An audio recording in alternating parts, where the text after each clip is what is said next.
Ladies and gentlemen, Hebrews and Shebrews, welcome to the Life Podcast, where we inspire you to thrive as peculiar people in a modern world. And today we're doing that by talking with Eric Jacobus, a stuntman and YouTube star. He has done the motion capture work for multiple God of War games, multiple Mortal Kombat games, multiple Call of Duty games, The Avengers, Spider-Man, Star Wars, Book of Boba Fett. I mean, the list goes on and on and on. He's done the highest level of motion capture work because he's so good at stunts and kicking and punching and blocking. And motion capture, for anyone who doesn't know, is where you put little sensors or reflective stickers on a human's body, and then you record them to capture their movements and translate that onto a digital world. But today we're going to talk to him about the book that he released, which is called If These Fists Could Talk. It is incredibly intriguing. He gives us his story of discovering his theory of violence, which he calls reciprocal object-based aggression, or ROBA. We get deep into that, and we get into his story of finding Torah kind of through that process. Before we get into this episode, here's a quick note from the people that make it possible, Shepherd's Crook Coffee. Now, if you have not tried this coffee yet, you're missing out. Some people can't drink coffee anymore because it bothers them gastrointestinally. But Shepherd's Crook Coffee roasts on an air roaster, not the drum like many people. And the air roasting process results in a lower acidic coffee. And a lot of people who weren't able to drink coffee before are now able to drink coffee again with Shepherd's Crook Coffee. They have some gorgeous roasts. My particular favorite is the Peru. It's the darkest roast they have. Shepherd's Crook Coffee is a Torah-Observant coffee roasting small business. Owners Greg and Laura make sure that the growers are following organic processes, whether they're too small to have the certification or not. Getting you the healthy beans that you want at $11.99 a bag. Plus, with the 25% off that you get with code THELIFE, it's $8.99 a bag. Look at the crema on this coffee. It's gorgeous.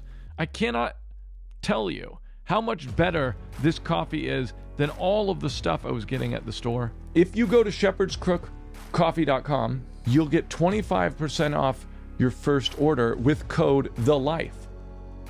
Thank you all so much for watching this show. You're awesome. We love you. If you love us, like the video, share it, subscribe to it, and tell everyone about the Life Podcast. So without further ado, I give you Eric. Eric, thank you so much for taking the time to be on the Life Podcast. Thanks for having me. I'm glad you're here, man. It's very exciting. I read your book. I'll just pull it out right at the beginning. If These Fists Can Talk, because it's awesome. But let's start out letting people get to know you a little bit. Can you tell us a little about your life and your testimony, I guess, your story, how you got here? Let me try and do the very annotated version of that. I'm a computer tech geek by heart, and my dad's a mechanic, and he had a mechanic shop with 3 bays, and he did the whole thing himself. And I kind of got the mechanic gearhead gene from him. Except I never really did cars so much. My thing was computers.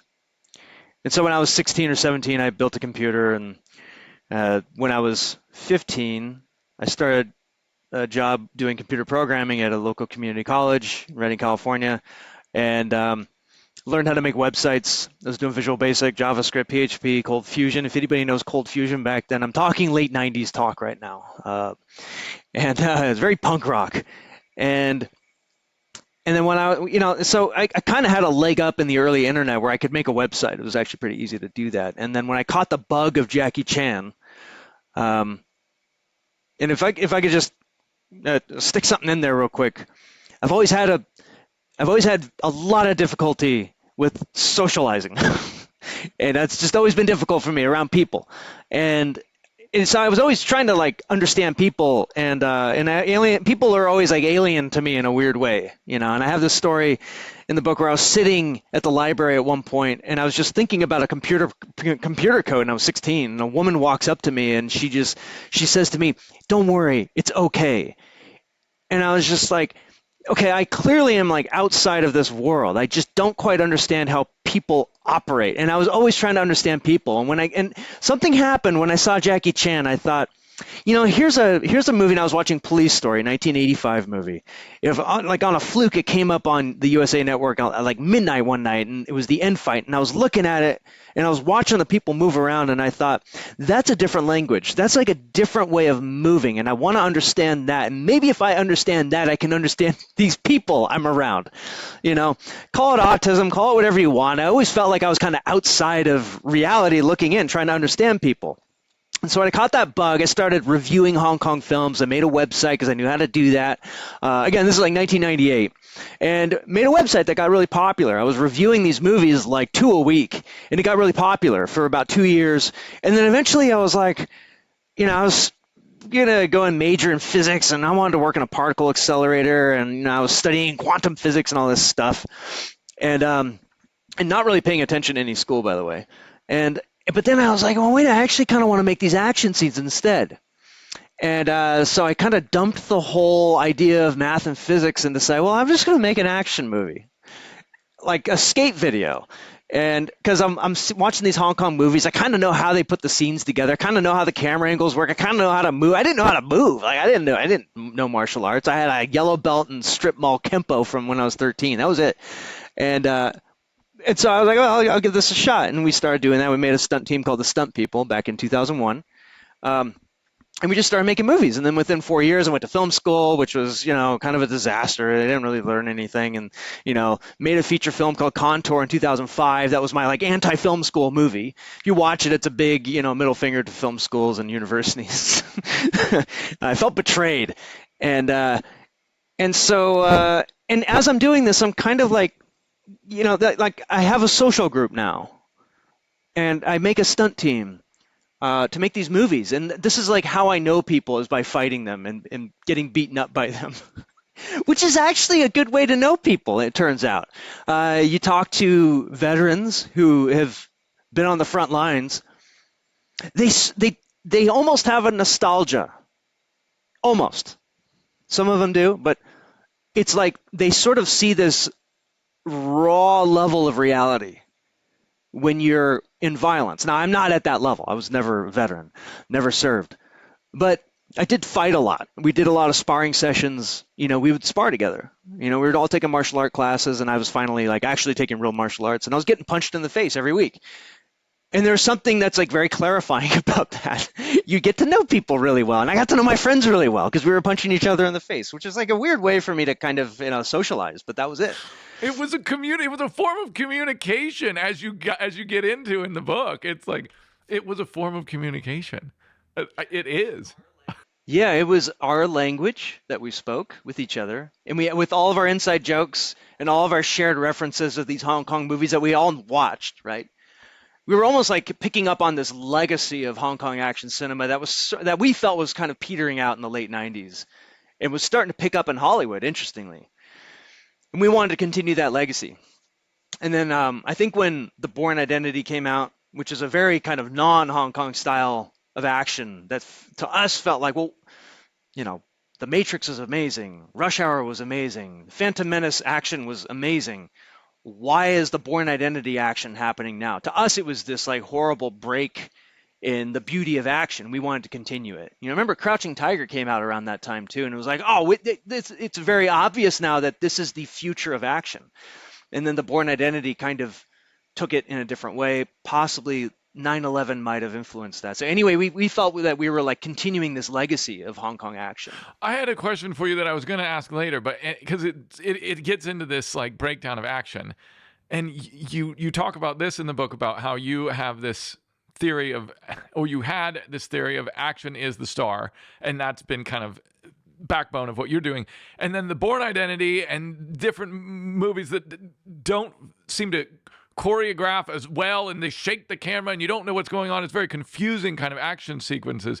Can you talk a little bit about like why you didn't like that and your thoughts on that? I mean, or we can get into it later. It's up to you. I think I didn't like it because there was a part of me that felt very betrayed as a viewer, right? Because nothing, to my mind, as I'm watching Jackie Chan in the 1980s. When you watch Jackie Chan in the 80s and all those Hong Kong films, the framing is like the guy, you see the whole body. It's like a Buster Keaton film. It's like a Chaplin film. You can see everything, and they don't even need to talk. And that was actually, I think, one of the selling points of a lot of the Hong Kong movies is that these action scenes, they don't even need dialogue. Like you could kind of follow the movie just by watching people. This guy's wearing white, he gets stabbed. He does one final thing, and it's like you get that whole story in like one go, right? And so there's like a beauty of like it's almost like kabuki theater. It's almost like traditional theater, where you just watch a body move and you can like derive a story just by watching that. And that's what I was going for. I was like, this is how I'm trying to understand people. And then with Bourne, I think a lot of us felt very betrayed by this camera that was just like, no, I don't want to show you the body. I want to give you an emotion. So the camera was going like this. It was like all over the place. And it was trying to just give you an emotion. And to us, we're like, well, a lot of us were like, we don't want an emotion. Like, let us figure out the emotion part. We'll decide how we feel. You just show us the action, which is like this disconnect between, our preferences and the filmmaker. Turns out they have a very good reason for shooting things that way. But I won't steelman it right now. I'll just say that we didn't like that. That a lot of what we were doing was a reaction against that. Okay, yeah, it does seem like lazy choreography at minimum to me, but.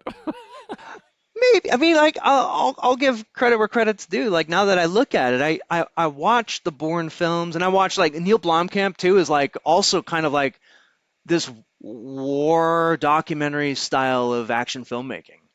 And Saving Private Ryan was doing this, too. And there's something you can't help but have an emotion from that. And that can feel invasive, and maybe that's the point. I choose to watch those sometimes. And now with Neil Blomkamp movies, I can watch them one time and I love it, and I don't watch it again for like a year because it's invasive. I feel very invaded. Like I didn't want that emotion, right? So when I watch a Neil Blomkamp movie, I go like, okay, I know when I go into this, I'm gonna feel completely horrible at the end of it, and I'm gonna have to sit with that, right? And I'm like I think I'm more mature now where I can do that. At the time, though, I definitely like could not take that. Okay.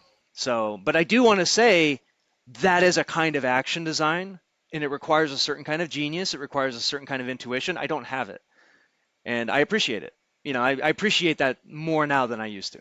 I don't want to divert us from your story, but I had an overarching question, just kind of on theory of violence here. Please. So, especially from the Christian perspective or whatever, or non-violent perspective. So many people today, Christian or not, think all violence is evil. Like the quote is, violence is not the answer. So how do you define violence, and how do you reconcile violence with faith in God? In other words, why aren't you a pacifist like the Quakers, basically? Okay. And I know this might get into ROBA too much and all of this. We might be scooping. It's okay. It's okay. That's a huge question. I was thinking about that this morning, actually. As an action designer, which is like a boutique way of saying I choreograph fights, but I design violence for a living. That's what I do. I have a company. It's called SuperAlloy, and we design the action for a lot of video games now. We've worked on God of War, Mortal Kombat, violent games. And when you design violence, a good action scene has a really good villain, has a very good antagonist, and I think that the audience should see the antagonist and understand them and understand their motivations. The antagonist should be doing things that are very thought out, probably more thought out than the protagonist. That's the thing, too.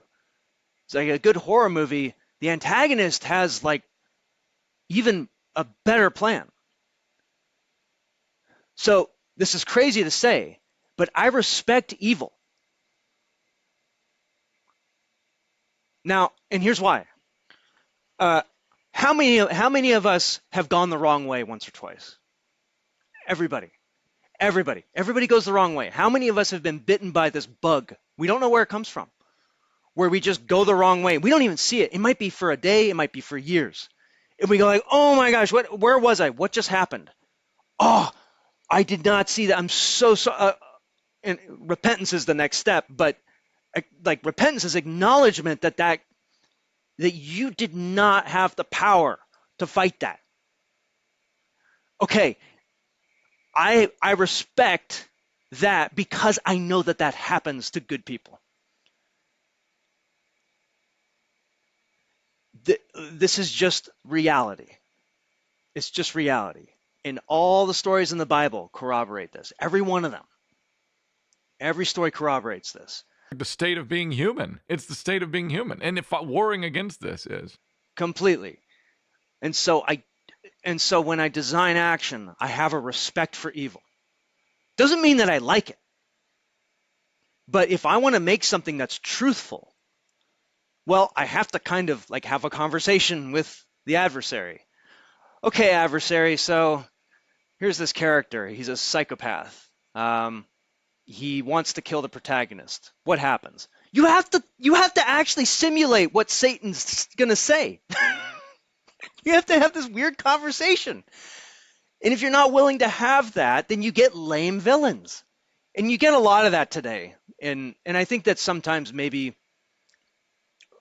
people who write movies and they write antagonists, they do this very like caricatured antagonist who out the gate, the antagonist is like, this evil person who just says racist things right away. And it's like, this is not your normal, this is a schoolyard bully. This is a child's antagonist. An adult antagonist invites you over, brings you in, and fools you into thinking that they're your friend, and then they rob you blind at night and they skip town or they steal your kidney. That's evil. If you don't know, if you don't respect that, then you're not going to make a good action scene.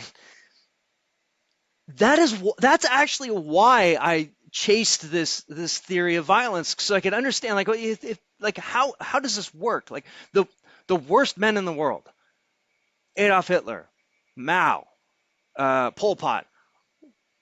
What was going on? They didn't come out of thin air. I just don't believe that. And I cite some books, Alice Miller, for example, where she talks about the Third Reich. What's her name? Hannah Arendt. Yeah. Talking about Adolf Eichmann. Eichmann in Jerusalem. You read these and she's the one who coined the term banality of evil.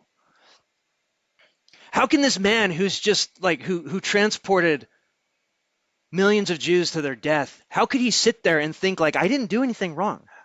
How could he sit there and think that, right?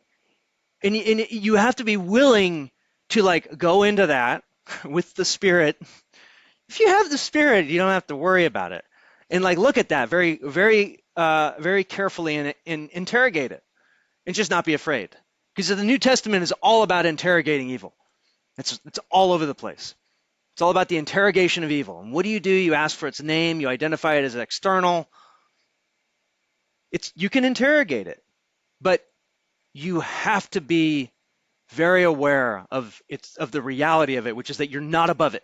You are not above it as a person. You're just not. The Spirit is, but you as a person are not. This episode of the Life Podcast is brought to you by the Truth Reformation 2.0.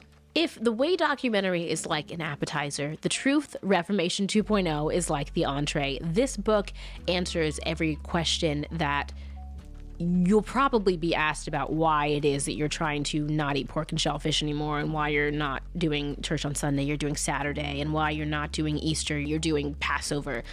The thing that I love about it is that it's set up with these contradictions. The mainstream theology says this, the Bible seems to say this. How do we make this all work? Is there a way to read the Bible where there are no internal contradictions?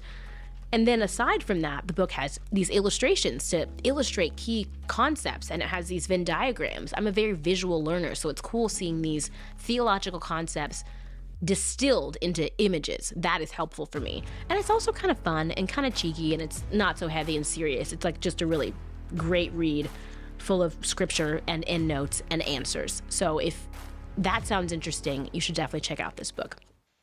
Wow. That is not on our mission statement on our website, but that is kind of my approach. I take that very seriously. Anytime somebody says, even the simplest thing, because when I do motion capture for video games, and I do the very kind of like brick and mortar motion capture where when you're playing the game and you see, whether it's the protagonist, you push forward and he moves forward, and you push back and he moves, you hit attack, he does the attack. We do that stuff, right? It's like very, very small shots. And then there'll also be the background characters, like there'll be a Yakuza in the background. I keep these nunchucks on hand. Yakuza in the background holding nunchucks, right?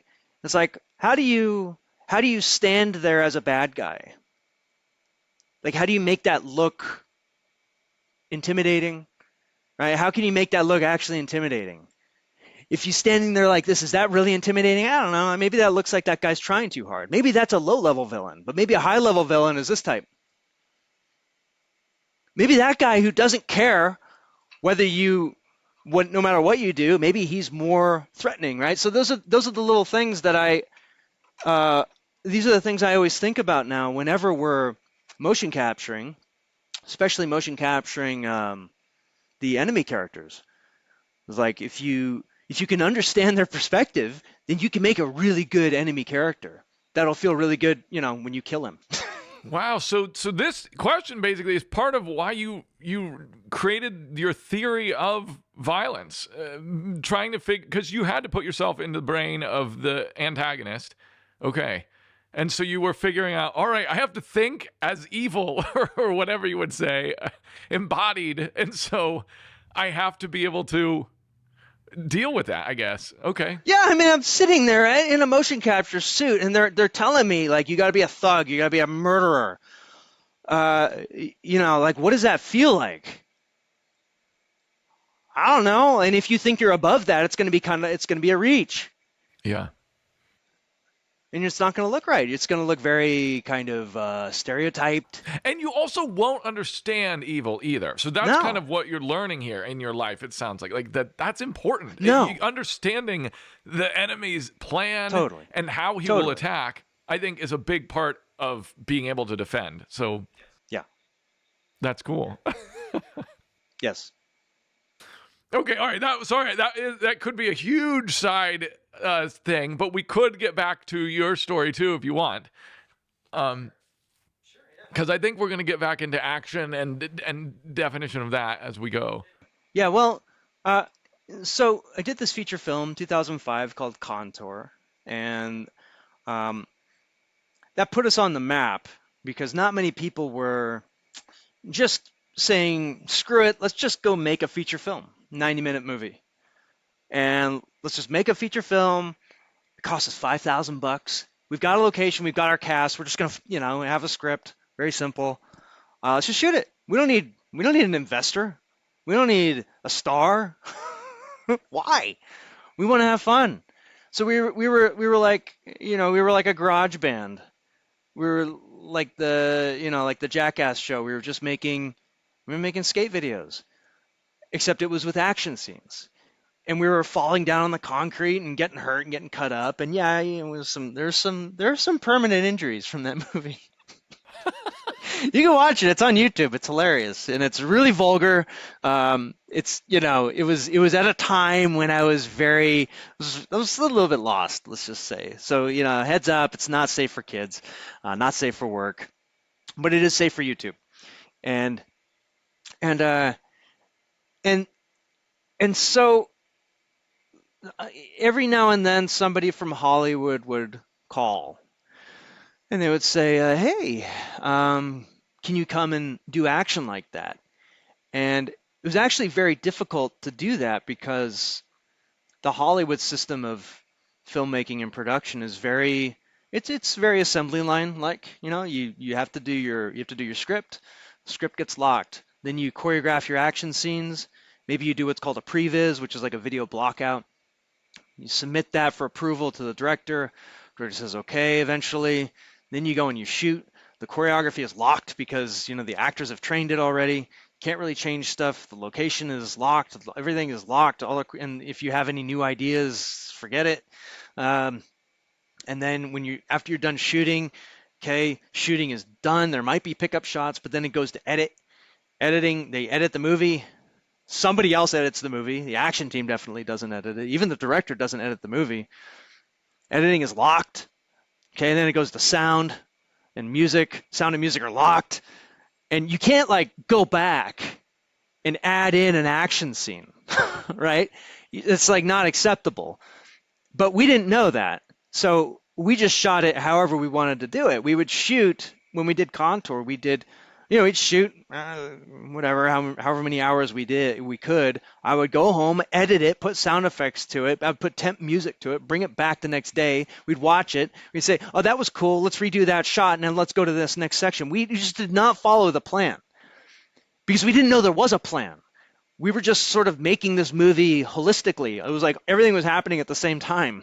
That sounds so freeing and creative and fun. It's like in my view, there's no better way to do it. And this is how we didn't know this, but we learned it through osmosis that's also how they did it in Hong Kong. We didn't know that. We had no idea. But here's what's so fascinating is by adopting the aesthetic, the same framing, the same style of editing, even the same sound design, and the same style of choreography. By adopting that aesthetic, by trying to match that, we ended up shooting the same way they did. Like our production style, our production schedule was the same as Hong Kong. And to me, it's like, okay, well, here's more evidence that there is a language to movement that translates more broadly into human behavior. Wow. But that did not prepare us for Hollywood. Was it one of the most fun experiences, though, of production? I look back so fondly doing that film, and there were some others too at the time, because we were all in our early 20s, and when you're in your early 20s nowadays, you're still kind of a kid. It used to be when you were 15, it's like you were out of the house working and raising a family. Now it's what, 30? The rite of passage age is doubled, and but that's the times, and we found our way to this was our sort of community that we found. This was our kinship. And to me, it was my way of understanding people, and I came to really love these people I was working with. And to me, it was very healing in a lot of ways too, where I could I could socialize now in a new way. I could, so I found that in having community around a shared belief in, however shallow that is, the aesthetics of action. That was our community, and so, but that just didn't prepare us for Hollywood. Hollywood had a completely different model, and anytime we would go into a Hollywood project, we were usually frustrated. Because you can't do that. It doesn't work like that. They don't like it when you choreograph on the spot. Can't imagine why, right? The actors are not trained martial artists. Why not, right? They were all trained martial artists in Hong Kong. Why aren't they? Well, it's just Hollywood's a different beast, right? So there's an action style that is more compatible with this Hollywood system, and that was not ours. And so long story short, it was about 10 years of me trying to work within that system where it was very difficult. I did a few Hollywood shows, movies, like Mortal Kombat Legacy. I did a Die Hard movie. I did an Altered Carbon scene. And all of it just sort of told me that, Eric, you're speaking a different language. And maybe it's not compatible. And that hurts, because I love Hollywood movies. I love them. I grew up on 80s Schwarzenegger and Dolph Lundgren movies. I love that stuff. And but it wasn't my home. And so fast forward to about 2015 or so, I'd gone to China. I'd done a movie in China, which was, it was a Chinese movie, but it was still kind of evidence that, my style of action was not gonna fly. The style of action I wanted to do was more suited for the indie film world. I'd done a short film called Rope-a-Dope and another feature called Death Grip, where I sort of followed the same kind of action style. And those got me jobs, but every time I went on a job, I couldn't do that action style. It was like a little bit different. It's such a fun action style. The rope I is know, so I know, great. and I was such a true believer. I couldn't stand the thought of like lowering my guard and learning a new style. I was still, to me, I was like still trying. To me, it was still a process of understanding human movement, and I wanted to master it, and I wanted to get my black belt in movement, and so that I could understand people. And and so I got a call to do God of War because they had seen some YouTube videos I'd done. And when I started doing motion capture, that was when things changed significantly. I'd had a son, I'd gotten married, I had a son, I needed to start being serious about a career. I couldn't just go off and make short films for fun. I couldn't just make my passion projects off on the side without making. I had to provide a home. And when I got this motion capture job, it was it was a miracle that this happened because it came just at the right time, and I was able to then jump into a career doing motion capture. But it did require that I completely relearn how to move. And that's something I talk about in the book. Yeah, too. you mentioned, do you want to talk about that now, about the action as the star versus action as you see it? Yeah. And could you maybe briefly define those for people, sort of? Yes. Yeah. Well, action as a star that's a term my mentor came up with, Clayton Barber. Action as the star it's kind of like it's almost like you are showing the audience a character. You're speaking to the character with human movement. There are some great examples of this in the past. So obviously, Buster Keaton, Chaplin, Jerry Lewis, and then Robin Williams was great at this too. But then obviously Mr. Bean, John Cleese, and Jacques Tati, one of the greatest. If anybody's seen Jacques Tati, he was a French auteur. He did everything. He was like a Chaplin.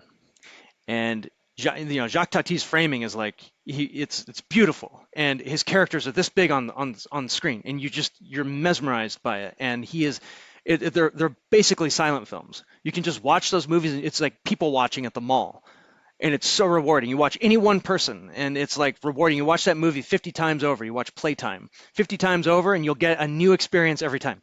And that is action as a star. And it's very hard, especially if you're doing action comedy, which it tends to fall into that. It tends to fall into action comedy because when you're that small, you're so vulnerable. Like even the toughest dude, that big on camera, you can't help but like throw a pie in that guy's face. You just can't help it. You can't help but have him slip on a banana peel. It's like the audience expects it, and you like subconsciously. And so that's action as a star. And again, it's very difficult physically to do that. And I think a lot of actors don't really want to do that. I think a lot of actors want to use their voice. They have great voices. Maybe action as a star is invented by people with bad voices. I don't know. I don't have a great like cinema voice, right? And so it fits me. But then you great actors who have great voices, like, well, you should be shooting them medium close. This framing. There are people with great eyes. You shoot this, like the Sergio Leone's movies. Like they have great eyes. And Charles Bronson's got amazing eyes. It's perfect for Once Upon a Time in the West, right? And Clint Eastwood has the greatest eyes. You know what I mean? Like that's a man who can act with his eyes, and he does. That's all he does, right? He's an amazing eye actor. You're right. So when you went into the motion capture world and video game world, it didn't fully. You couldn't keep that same aesthetic or whatever, could you? Fully. You know, it's interesting because yes and no. With video games, there are, especially a game like God of War, there's almost two kinds of acting styles going on in that game.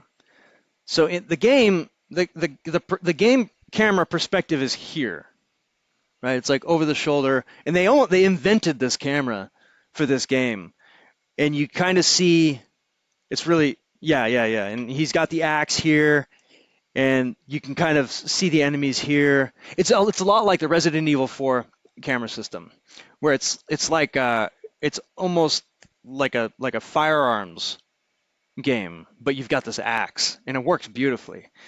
And Kratos is your like actor's actor, because every twitch that he does, you see it very close. All these subtleties, right? You don't really see his face so much, but you see all of these like little subtleties, which is more like a TV drama. But then you look in the distance and you see all these characters in the background, and they have to act differently. Subtlety doesn't show. And that's just the nature of games, is that your protagonist is going to have one kind of acting style, and the antagonists are going to have a different acting style. That's just the reality of it, which gets complicated with multiplayer. So, and sometimes they shoot 2 animation sets for those. These are all these little secret, tricks of the trade. And so when I was doing Kratos, I came in there and I moved at first when they asked me to start doing the attack system. I would move very much like I had in Contour, which is very fast twitch and very kind of animated and a little bit wild, which looks great when you're shooting Jacques Tati style action as the star. Looks great. But when the camera's here, not going to work. Every movement had to have this different kind of language to it. And it had to have more character. Everything had to kind of tell the audience more about Kratos, which is like a new idea to me. And when I started doing that, I did that for about 2 years. And after about 2 years, I actually rewatched American movies, and I noticed that American action has that same language to it. And that's when I went back and watched Bourne, and I watched these other movies and Saving Private Ryan, where action is not the star. Usually the actor is the star, and acting is the star. And I appreciated it because it's a character-driven kind of movement in American action cinema. When you watch an American fight scene, like a Charles Bronson fight scene, or the greatest example is a Harrison Ford action scene, because they're so beautiful.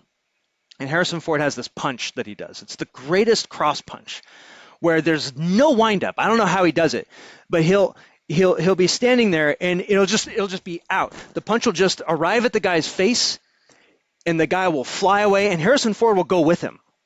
Like he actually displaces himself and takes the guy's place. So it's like a wrecking ball. Right? Even when he's fighting Nazis, it's like he's trying to wrecking ball this guy, and he wrecking balls him into a propeller. Right? It works beautifully, and that is an American style, and that's just not the style of Hong Kong action cinema, because again, you're framing super wide. You're kind of following a theater performance. Action is the star, where that wrecking ball style is actually really hard to pull off. Instead, what you're doing in Hong Kong action is you have 2 people kind of coming and meeting in the center and fighting, and they're kind of cooperating with how they fight to make great shapes and make nice looking movement. And so in my head, I started thinking okay, now it's starting to come together. When I saw Police Story, that is this Hong Kong movement language. I call it Hong Kong punch. It's like its own language. It's like a specific way that you even think about anticipating an attack. It's a specific way about what you intend to do during the attack, and it's a specific way that you think about recovering out of the attack. There are all these, it's like this constant program running in your head when you're doing action scenes. So like with Hong Kong action, Hong Kong punch, you're thinking, okay, I'm going to snap here to show my opponent that the move is coming. I'm going to hit a mark. I'm not trying to kill him. I'm trying to make a shape, and he's going to put up a block or something, and we're going to make a shape, and then there's a recovery, and then it's out to the next thing, or it's straight to the next thing, whatever. And that kind of movement starts to kind of look like Chinese characters in this weird way, right? It's like very monosyllabic, very orderly, and if you understand Chinese, you start to kind of see this connection between Hong Kong movement, Hong Kong punch, and Mandarin or Cantonese. And this was this when you started kind of thinking of the idea, the concept of action as a language? Okay. And you had... Yes, not just action, but violence. Because, let me jump forward a little bit now. After God of War, I get a call to do a Japanese game called Demon's Souls. And in Demon's Souls, I have to learn a different way of movement. I have to learn this kind of Japanese way of movement, which is less character-driven, much more about the end pose. So if you think of a samurai movie, right? Think about a samurai movie or an anime. What is the typical kind of action scene? You have a lot of buildup. A lot of the, two samurai, they're standing off. They're kind of trying to talk their way out of a fight, right? The enemy says, just come with me. Hero says, I'm not going. Or the enemy says, whatever it is, nobody wants to fight until somebody draws, and then you don't really see the move. You just kind of see the sword drawn. And then you see the other guy, what happens? He gets cut in half. Very, very standard, right? Like the classic example is Sanjuro, this great Akira Kurosawa movie. The end fight is one move. It's one move. Go watch it. It's unbelievable. And it really is just like that. And so I had to learn kind of to move like that. And at the same time, I was learning Japanese sword for a short film I did called Blindsided that Clayton directed. And as I'm doing Japanese sword, which is called Eido, my teacher, and again, when you do Eido, like really old school Eido, there's really one move in Eido, which is draw and cut and resheath. That's basically the only move. And of course, there's the whatever it's called, flicking the blood off. There's the overhead. But in general, you're really just starting from the scabbard up, draw and cut. That's really it. And then resheath. And that's all I did for 3 months. I just did that one stupid move. and it was so hard because I could never start it correctly. Because every time I would start, the teacher would say, "You're showing your cards. You're just showing too much. You're making it too obvious."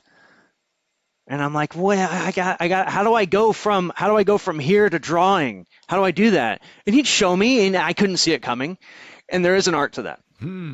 And really, and like when he would cut, see, I was making the mistake, and I'm getting really nerdy with That's you. okay, I like it. Bear with me. When you do a sword cut, we like to think that the harder we swing and the faster we go, then the more powerful it is. And man, I'm pretty strong, and I would whip that thing, and the sound it would make was kind of like, it was like maybe like that, maybe a little bit of a whiff, just a little bit. And I was whipping it so hard, man. I can't make a. It needed to sound like, because when my teacher would do it, it would go. Can you hear that over this? Yeah. Yeah. And he was going he was going half as fast. He would go this fast. And the reason for that is very simple. It's just aerodynamics. If you cut at the right angle, the air gets cut. If you don't cut at the right angle, if you're off by a degree, then you're creating an airplane wing, and your sword is drifting up, and you're not actually cutting air. If you cut exactly at 90 degrees, you cut the air. It's just like a jet. It's the same thing as breaking the sound barrier, a sonic boom. That's what the whip sound is. It's the air going like this after the sword cuts through. But he was doing it half as fast, because any faster you start tensing up, and you cut into the air too hard, and you lose that 90-degree angle. Whoa. That's so cool. It's so cool. I still can't do it, but I understand it. Did you ever get it? Did you ever get it once? Or No. Really? Oh, wow. So No. It's so hard. That's crazy. No, never got it. Shoot. I got close. I got a little bit of, maybe let me like that. So while I'm doing this, while I'm doing Eido, Japanese sword, I feel like I'm kind of using the same brain circuitry as when I was doing this Japanese game.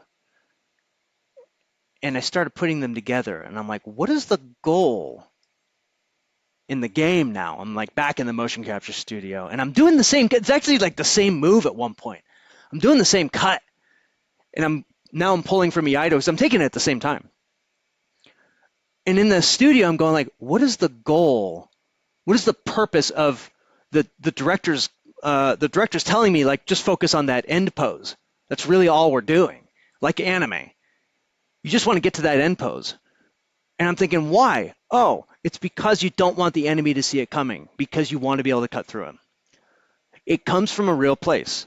It comes from real Japanese warfare, where you don't want to anticipate anything.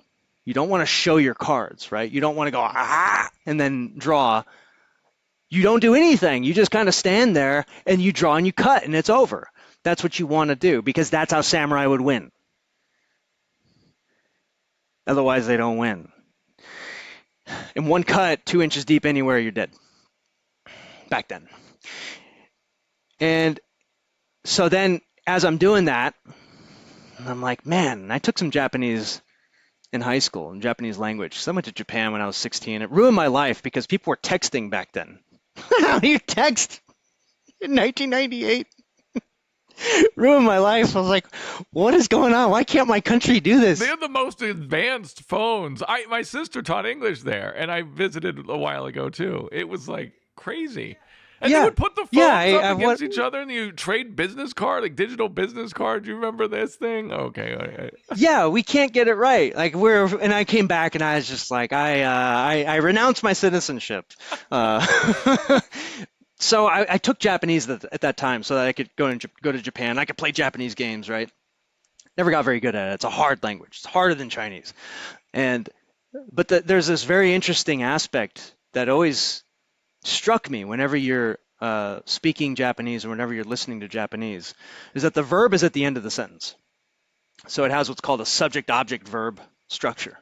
So you say, watashi wa, which is I, and then wa is this marker that indicates like, okay, you say watashi wa, and then wa indicates to you that like I'm done talking about who this is about. So you know this is about me. America Jin, which is like another object. So you're talking about America Jin, which is an American, and then at the end is des, which is. Okay, so American are. That's the order that you're hearing me speak this stuff.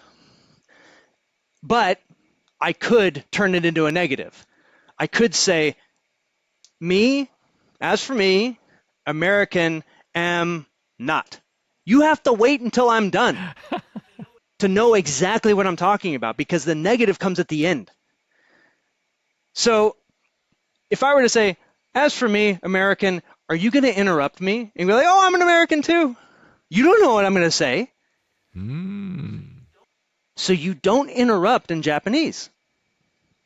You can't, because you don't know what they're going to say. I mean, you might be able to, get an idea, but overall, in general, it trends toward less interruption than in American, right? Because in American, we say, well, I'm an, and then as soon as you say like, I am, and you kind of know, like, yeah, you're an American. I know, I get it. So we interrupt each other a lot. Same with Hebrew, and the same with Chinese too. Chinese has kind of the same kind of interruptive structure, Washer, make war, I am. It's very similar. Japanese is the odd one because it's a mix of Chinese and Polynesian language. So the verb is at the end. So it's against interrupting. This trend, maybe you're going here, but this seems to translate to how they fight too. Exactly, because you're just trying to get to that end pose. Everything is at the end. It has nothing to do with the beginning, middle. It's all about the end. That's all I was focused on. And then I started asking Japanese directors and animators. I was like, excuse me, with regards to your language, I started talking like them too. Is there a connection between your language and the way y'all move? The way y'all kill each other? I said it more respectfully than that. And they didn't really have an answer because they could see the connection. But like, which one comes first, the language or the violence? Which one? And in my head at the time, I was like, well, because we're primates, at the time I was thinking that because we're all primates descended from animals, from primates, aggression came first, and then language came later. We started with grunts, and we started coming up with language. And so therefore, violence influences language. And I kind of went down that path for a while, and it didn't really fit. It doesn't seem to be the case.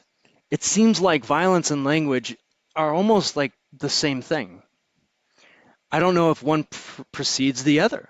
I don't know if that's possible. And maybe this was when you started formulating this idea of ROBA, or reciprocal object-based aggression, if I can say it.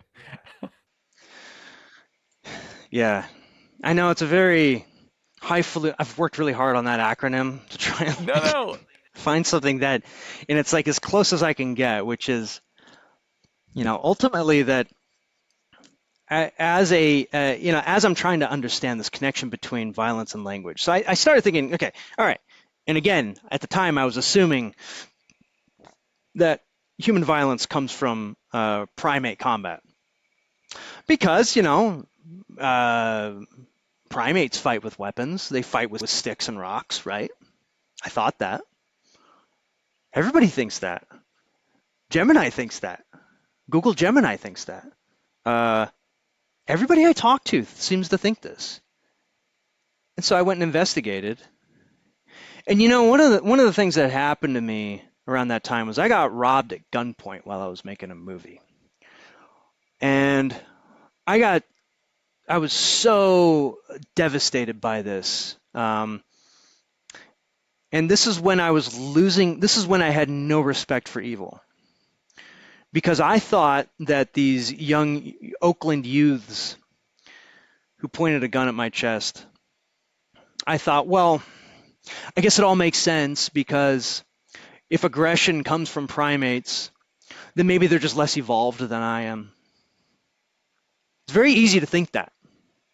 Very easy to think that. And that's when I was thinking like, yeah, because, primates use weapons and these guys are just less civilized than me. They come from a less civilized strand of humanity. But when I went and looked at it, when I actually investigated primate combat, they don't use weapons. They never do. They use tools, not in combat. They are completely firewalled from it. And that hit me like Eric, you're so wrong about this and you really just want to hate people right now. That's what it hit me as. You just want to hate these people. You want to hate people who are not like you. And there was this other voice that didn't come from me that said, you need to find another way to understand people because this is clearly not healthy. To take this perspective that these are just animals, that their violence is just animalistic, because it's making you hate people. It was making me racist. It was making me just hate people. And I was like, okay, this is a new path for me.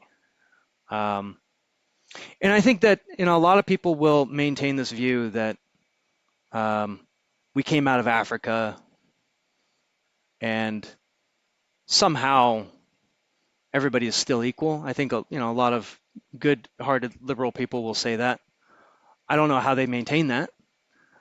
But what just didn't fit for me was if primates don't do this, if primates don't use objects in combat.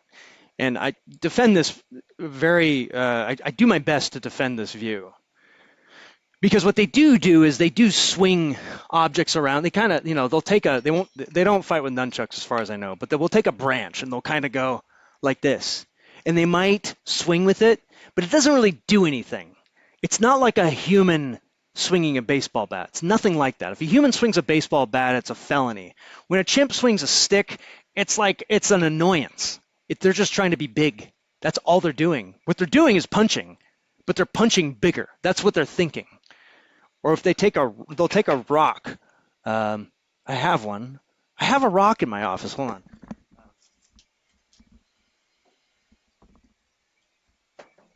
They'll take a rock. This is a cut rock. This is an Acheulean hand axe, but assume this is not cut. They'll take a rock and they'll throw it. But they do that even outside of combat. They'll throw rocks at trees, and the reason they throw rocks at trees, usually at hollowed trees, is to make sounds to establish territory. So as far as I can tell, all of the evidence that's out there that primates use weapons or objects in combat, all the evidence rests on one anecdote, which is one that Jane Goodall describes from what's called the Gombe Chimpanzee War, 1970 to 1974. Everybody's going to know this from Planet of the Apes. Planet of the Apes was very much inspired by this. Just tell me if I'm going down too much of a rabbit hole, but no, I think this is one of such an important part of the book, and okay. And the world. I mean, the implication is, and I don't want to scoop it too much, but like you can't detach eugenics from evolution. Basically, we don't have to go there. Fully, I don't know how you do. I think some people do it through almost a religious process. Like you have to have a religious mind to do that. People who are of less faith will naturally fall back to eugenics. I think that a lot of like modern, again, like very liberal kind of minded people, they almost have this religious view that like no matter what, we're all equal. Somehow they know that.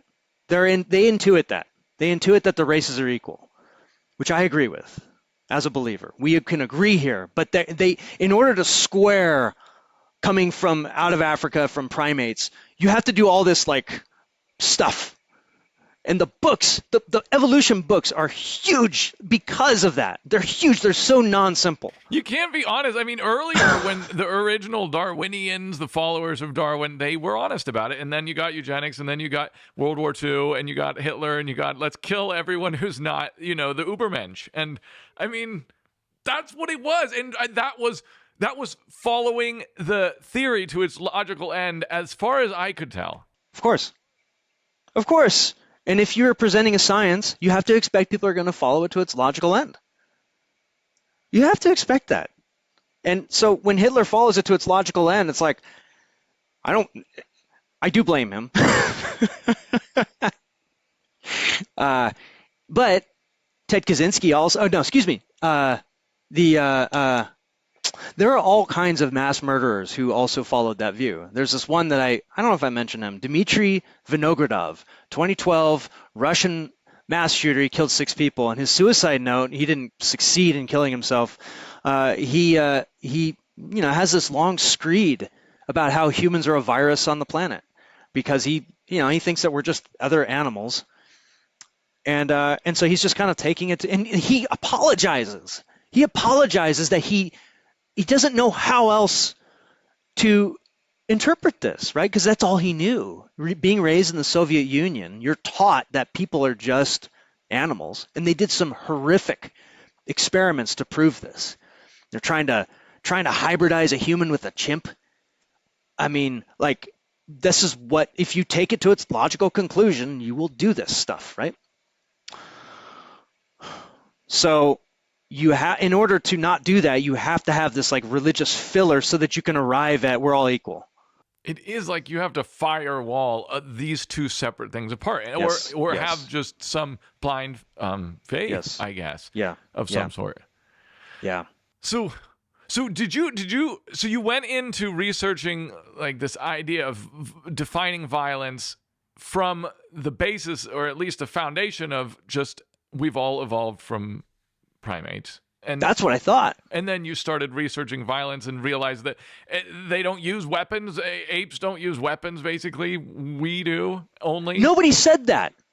Nobody said that. It's just that they didn't have examples of them doing it. Again, it comes from one example that Jane Goodall talks about where a chimp named Rodolph picks up one rock that's 4 pounds and throws it at the head of another chimp. And that's it. That's all the evidence that we have that chimps or primates in general use objects in combat. That one example. And a 4-pound rock is not really going to do much to a chimpanzee. They have pretty thick skulls. So it's not an attempt to use, it was an attempt to make a sound.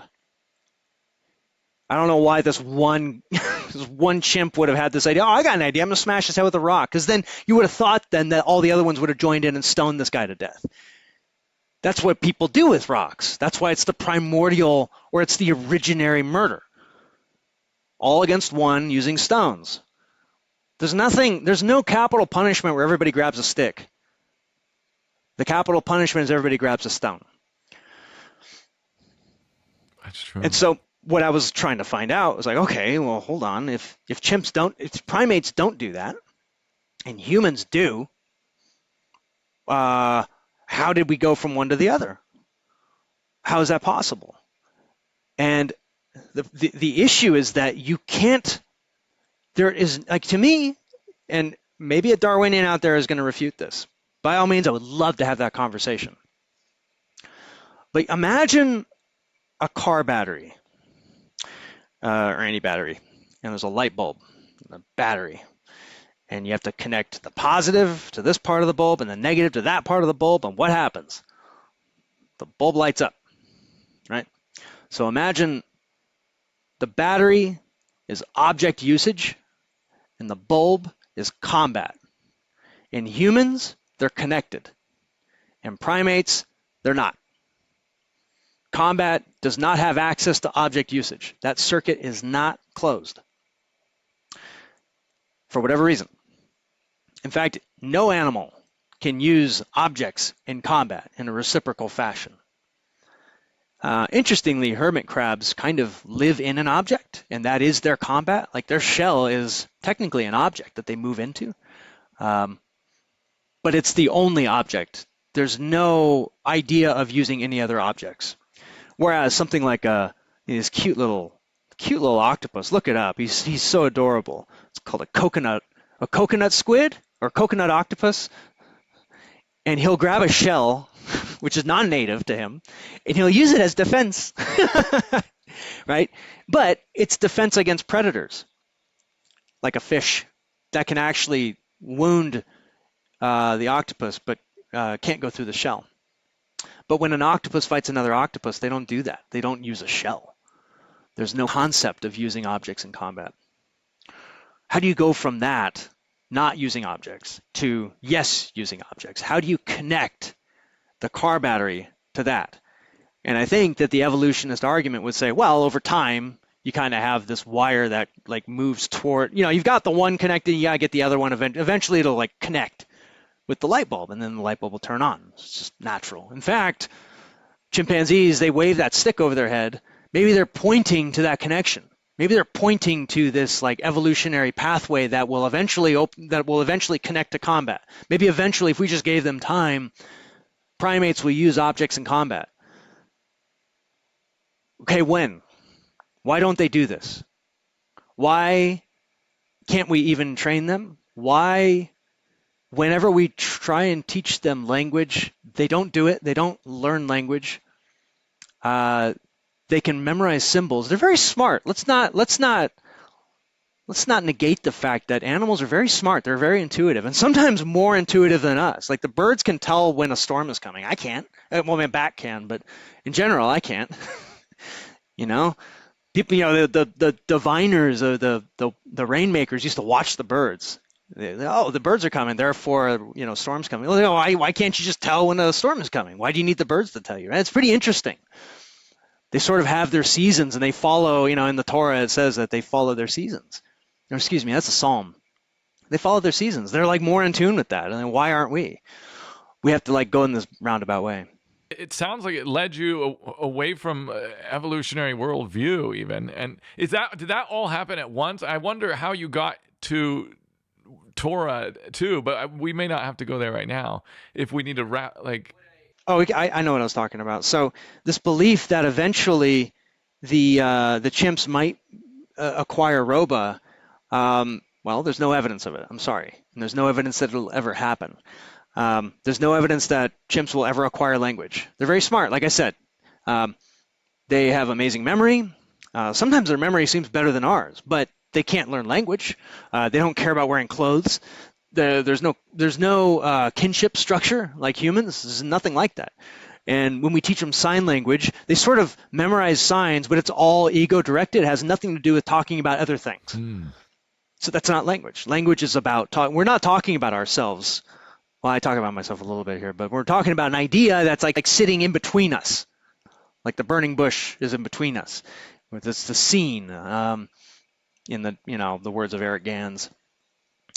And that's what language is it references this center between people that is the sacred.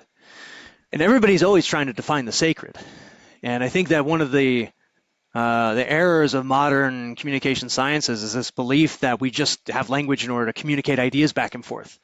It's this weird radio model, like the only point of communication is to tell you where the food is.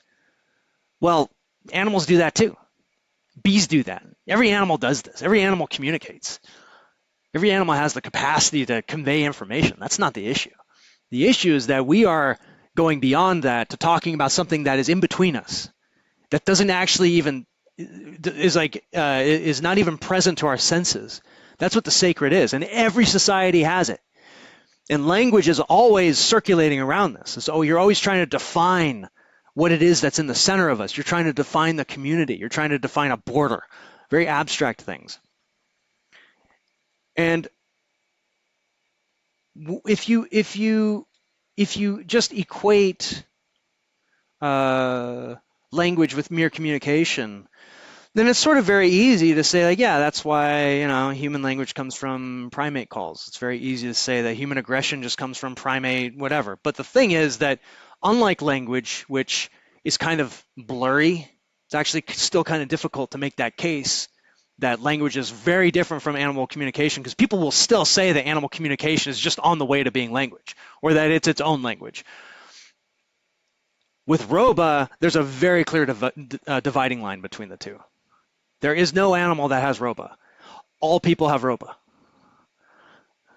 So to me, this is the very clear dividing line, and that's my jumping off point, where I can ask now, like, okay, so if that's what's different, can we define everything else that's human in ROBA terms? And that's what I've been working on. It's funny, even like a 1-year-old will use an object to hit another kid. I mean, my little daughter did this with the spatula. She just even this morning, she's attacking.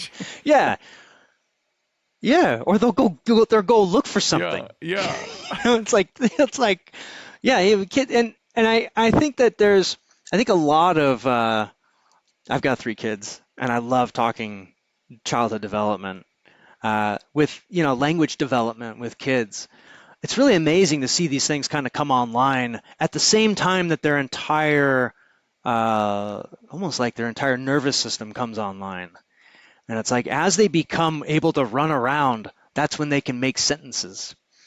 And it's almost like there's this connection that's being made that's holistic. I don't think it's all here. I think it's like an entire body thing.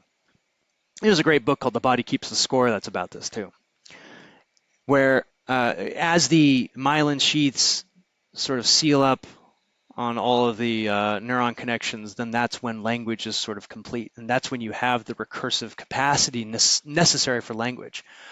But I think you could, and when I say recursive capacity, I mean the ability to simulate the brain of the person you're talking to say a word that means the same thing to them, right?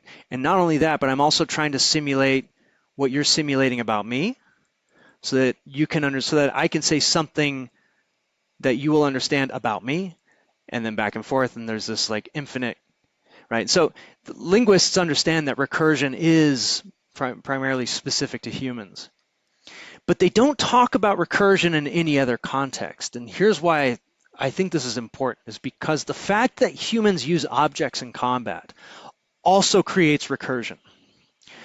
So I'll just demonstrate it with an example. Okay, so I take these nunchucks, right? And I put them behind my back. All right, what do I have behind my back? Nunchucks, right? Now, am I going to hit you with this? Well, it kind of depends, right? If we're in combat and I come up to you like this and you haven't seen me put nunchucks behind my back, what do you think is behind my back? You're not quite sure, right? Yeah. It could be nunchucks, it could be a rock, or it could be my phone, assuming cavemen had phones. And the fact that you don't know what's back there, and you don't even have to see me, by the way. You could just be thinking like, all right, I got to go out and get that animal carcass today, but I have a feeling Eric's going to be there. That dude, he has access to rocks. He's going to bring a rock. He's going to probably try and hit me with it. All right, so if he's going to bring a rock, maybe I'm going to bring Joe with me. We'll bring rocks. But he's going to know that he knows that Joe's my brother, so he knows I'm going to bring Joe. So he's going to bring 2 people. So if he's going to bring 2 people, there's 3 of them, so I'm going to bring 4 people. But he also knows that. So you have this like infinite game that animals don't have this issue. Because if I'm an ape and you're an ape, and I put my hand behind my back, what's back there? A hand. That's it. It's guaranteed. It's guaranteed. Maybe poop, but who cares? You know? I don't have a rock. There's no ape on planet Earth that carries a rock around going like, oh, yeah, I just got a hand behind my back. Don't worry. And then clank. Doesn't happen. Find an example, please, and I will completely reverse course on this. Until then, they don't do that. They don't go like, hey, Joe, what's up? Bang. They don't do it. The fact that humans do, it means that we have this problem. It's this infinitely mutually nested failure to anticipate. And that's the reciprocal part of the ROBA then. That's the reciprocal part. And I guess the problem is that it could escalate infinitely, right? You mentioned that. Well, and like, where does it end? And it's like, you know, you ever hold up 2 mirrors and you look down and you look down the 2 mirrors held up against each other. It's this infinite series. At some point, it just goes black, and you go like, well, I can't even see the end of that, but I know it's infinite. I know it could go to infinite. I know it could go to apocalypse. Because if you had an infinitely good memory, at a certain point, you as the caveman, you're trying to think about Joe. You know, like, yeah, I'll just bring a nuke. I'll just drop a nuke right now. I'll just do it now because then I win. At least I could get him. You know, like that's exactly where we're at. That's exactly where we're at. And so that window into the infinite, it's this. It's this. It's the window into the infinite, right? That's the window into the infinite. That would be self-nested. But if you had your window up and I pointed my camera at your viewfinder, we would kind of like go back and forth, right? That's the kind of mutual anticipation into the infinite, into the apocalypse. Humans are uniquely saddled with this problem because the minute one of us strikes, it could blow up into a nuclear war. That's what that window looks like. That is the same, to me, I believe, that is the same exact recursive function as you have in language. It's the same thing. Wow. And so I guess one of the important parts is it's strictly human, both those things. Yeah, otherwise you would see animals not wanting to fight. But the most violent primates, chimpanzees arguably, their lethal combat is actually almost on par with ours. But their non-lethal combat happens like thousands of times more often. They're just very willing to fight. You have to, Franz de Waal talks about this in his book, that whenever a new employee goes to work at a chimpanzee zoo, you have to teach them not to intervene when they fight. Because as humans, we hate fighting because like it'll turn into a nuclear bomb. Like that's kind of where a lot of our heads go. Or it'll turn into a gunfight, or something bad will happen. Animals don't think that way. Animals think there's a fight happening, there's going to be a new hierarchy. Simple as that. So animals fight. Anybody who's got a cat knows this very well. They love scrapping because that's how in dogs, especially. Dogs, they have a pecking order. Chickens have a pecking order. Every animal has this pecking order, and it's done primarily through combat because they don't have this issue where they're concerned that combat is going to destroy the entire species. They're probably not even concerned that they're going to die. In fact, I think that primarily in combat, they don't even want to kill the antagonist. They just want to get the antagonist down a notch. That's it.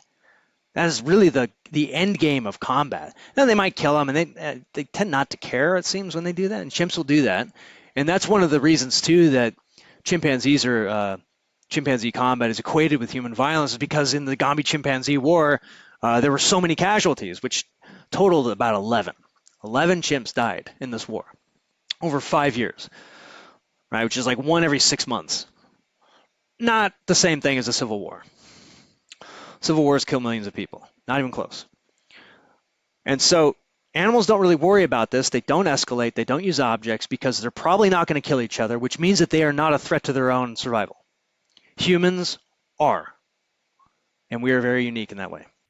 And we want to get back at them. It's like these feuds. You mentioned feuds, and I think that's a really good example because we hate that someone killed our brother, for example, and then it gives a lot of incentive to increase the killing capacity of the object. And then, back and forth for years. Like the feuds went on for years here. Of course.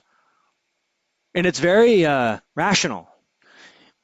It's totally rational to do that, right? Because this is all over the Bible. It's called blood accounting.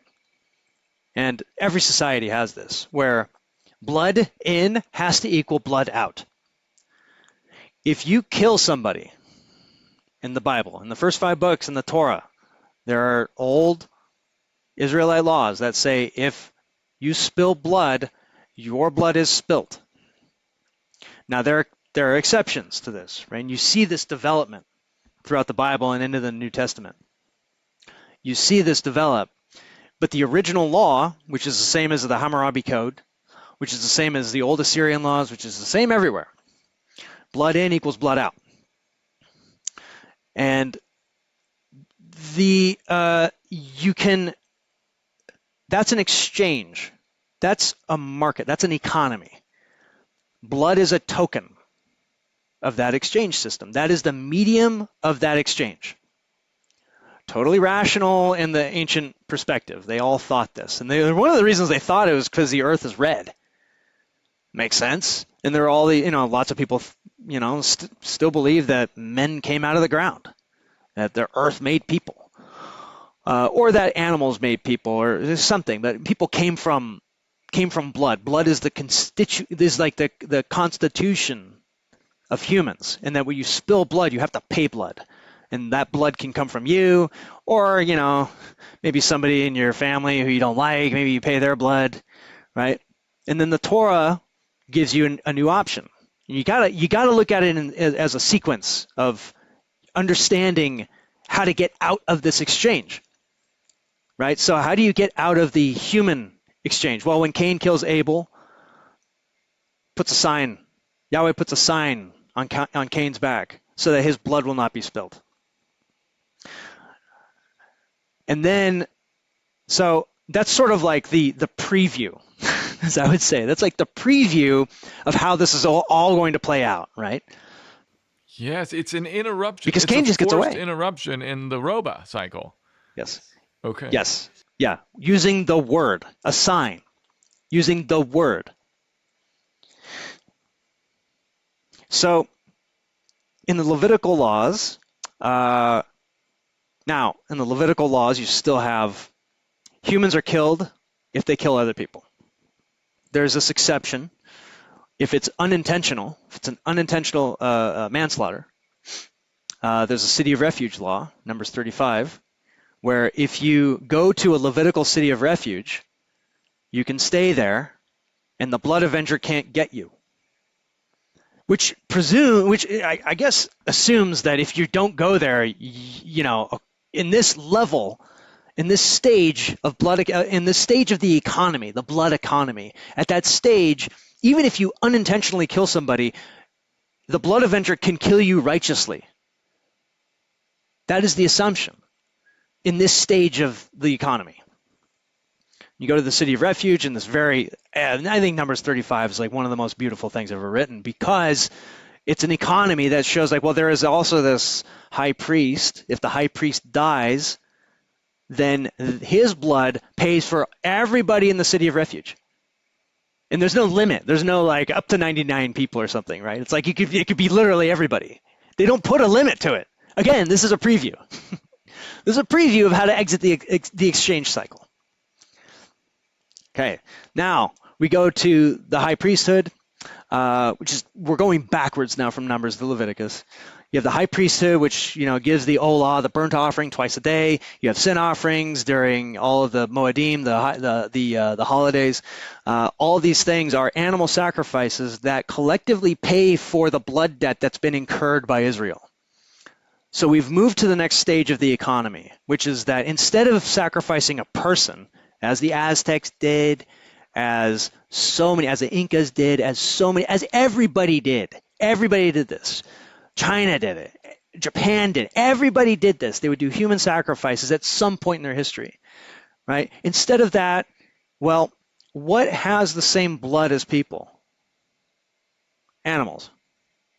Certain animals, not lizards, right? Not things with, not like cockroaches. That's the wrong color. It's the wrong stuff. No, mammals specifically have the red blood that can be substituted. That's a new exchange. That's a new economy. Now, animal blood can pay for human blood. That's why I think red being the first color term that enters any lexicon after black and white, red is the first one that enters, and it's because that's that primary mode of exchange. Red is always the first one. Berlin and Kay's basic color term study. Everybody should read this book. It's like unbelievable. They don't even understand it. But almost all red terms derive from blood, and it's the first color term that enters any lexicon. Okay, moving on to the next one. What else do we have? We also have the mincha, which is the grain offering, and you have first fruits, which is the first fruits of the grain, right, of your vegetation. Okay, well now the first fruits are starting to pay for blood debt, right? So you have a vegetable sacrifice that's being exchanged for human blood. And if you follow Berlin and Kay again, so in Berlin and Kay's study, black and white are always the first color terms. Every language, all the 1,000 New Guinea tribal languages have. All those languages have black and white as basic color terms. And not all of them have red. Red, they say blood-colored. They say ground-colored. They don't say berry-colored. They say blood-colored or ground-colored. And this checks out in the Hebrew. Hebrew, red is Edom. Blood is dam, which is a cognate. Adamah, also a cognate. It's all the same stuff, right? So red, I think, comes from blood. I think there's no dispute about this. Or earth. The next color terms that enter the lexicon are always either green or yellow, which is the color of vegetation. Because that is always the next level of the economy to get out of this blood exchange loop. It's always the next one, either yellow or green. And then ultimately, that can then get us out entirely of the exchange cycle by just being under the high priesthood and completely exiting the exchange cycle of violence, which is what the New Testament is, and which is what Hebrews talks about. Yeah, the blood of Yeshua, basically. Jesus is that also is the interruption in the ROBA cycle or whatever. Yes. Yeah. It's crazy. It's like everything's based on violence and paying for violence. That's why I think that it's such a simple delineator between humans and animals.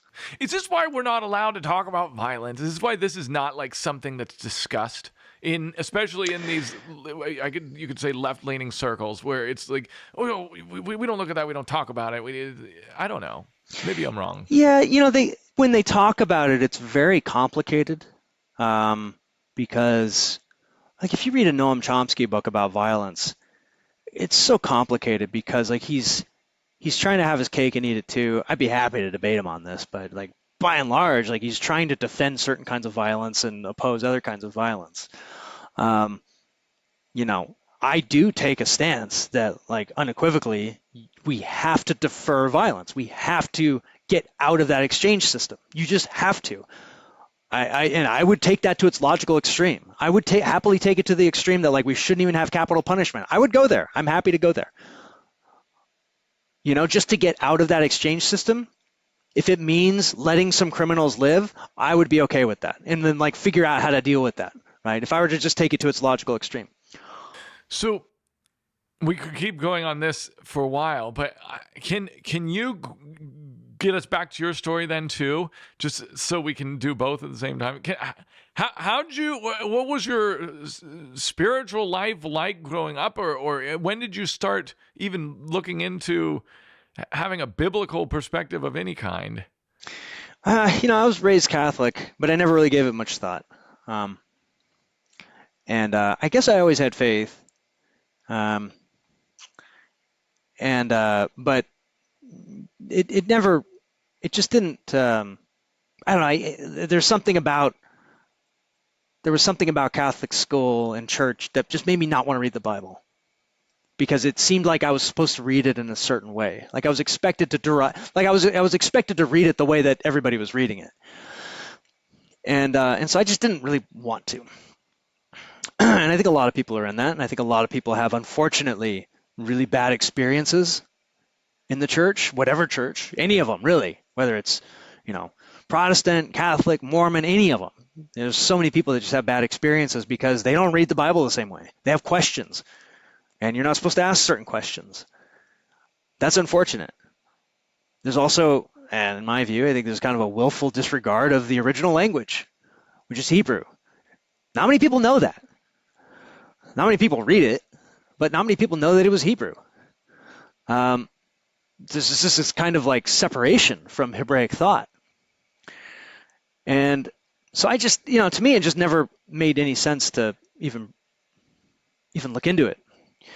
At a certain point in my life, after my son was born, I was going through addiction issues with images, pornography, all that stuff, and things that most men deal with. And I had this issue my whole life, ever since I had internet. And I really thought that I could like use science to get out of this. I really thought that, if I just kind of understand the brain, then I don't know, maybe I can redirect. Who knows, right? I just kept thinking like I could redirect my dopamine flows, and like it'd be cognitive behavioral therapy. If I just like train myself to do this, I'll redirect. Nothing worked. Call me undisciplined, whatever you want. Nothing worked. And did an altar call at one point, and I was just like, I need help. I can't do this. I just can't do it. I think I heard the resurrection story. I think it was when Paul was saying, if you don't believe in the resurrection, then your faith is pointless. That's when I said, you're right, I need help. I can't do this. And that's when it all kind of broke down, and I realized, oh, okay, I'm not above this. I'm not above evil. This is very simple. I'm human. I'm flesh and blood. I'm caught in this exchange cycle. I'm caught in the world. I need help out to get out of that. And so I joined a men's group, which does not fix things right away. That's work. That's when work begins, right? Is the repentance. That's when the work begins. I know there are a lot of Christians who will say, or any faith who will say, like, I gave up my heart to Jesus and I was cured immediately. And that doesn't happen to most people, as far as I know. For the most part, people begin work then, and it's a lifetime of work. That's just reality. As a man, if you're struggling with porn, sexual issues, like it's very disheartening to hear things like that, especially when a pastor will say, well, if you haven't been cured, then your faith must not be real. You must be a false convert. And that is horrible to hear.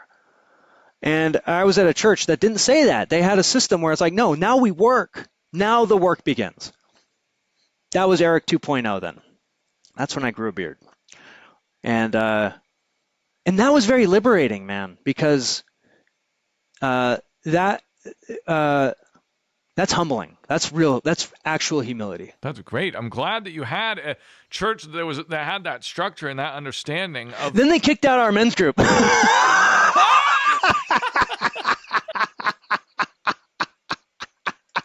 Oh, well, shit. Oh man, they kicked us out. What? I couldn't believe it. It was so, how brutal. Like, there's like 50 guys in this group. 50 guys. It's like the most important work they were doing. Oh my gosh, it's the most important thing that we can do with our lives right now. Yeah, we go to church on Sunday. Fine, whatever. We're waiting for Tuesday. We're waiting for Tuesday to go to Pure Desire, man. That's what we wanted. That was church. And then they kicked us out. I'm sorry. It's just funny to me because it just shows anyway, it shows something. This is not a conversation that most believers will have or Christians will have but everyone has this. And so now everyone has access from age like 12 till you die.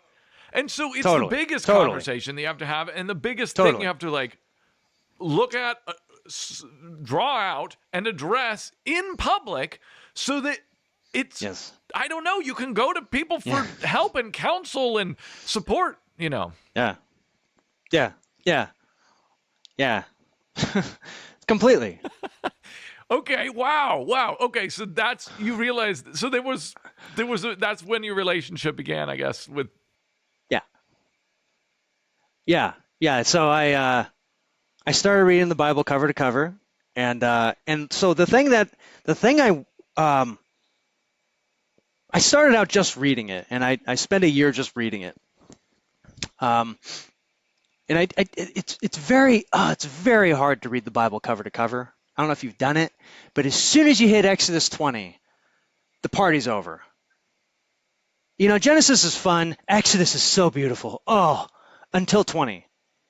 And then the laws begin. You get like 3 or 4 chapters of laws, and then the tabernacle blueprint begins. You get like 3 or 4 chapters, and then they just build the tabernacle, 3 or 4, and you're like, okay, what am I reading now? And then you get to Leviticus, and it's like, okay, so the Zavach Shalamim, which is the peace offering. Like, what does that even mean? What is a peace offering? What is a guilt offering? What is a sin offering? There's zero context in Leviticus. The average reader, when they crack open the Bible, when they get to Leviticus, they skip it. It doesn't apply. They think it doesn't apply. And I didn't want to do that. I said, okay, I'm going to read this with context. And so I started bringing in as much additional reading as I could. You can see the result of that behind me. But I started with like some basic anthropology. Golden Bough was the one I picked up, which is like a secular book, but details how similar so many of the rules in the Pentateuch, in the first 5 books, the Torah, how often those laws are sort of repeated everywhere in the world. The same holidays, same laws, same blood accounting, just carried out in different ways. And then so that was very helpful. And that's really when I started researching. And I found that so rewarding, and I really enjoyed reading at that point. And I would read slow. That was really the second time, because again, like I said, I read it through the first time just like, what did I just read? I got to do that again.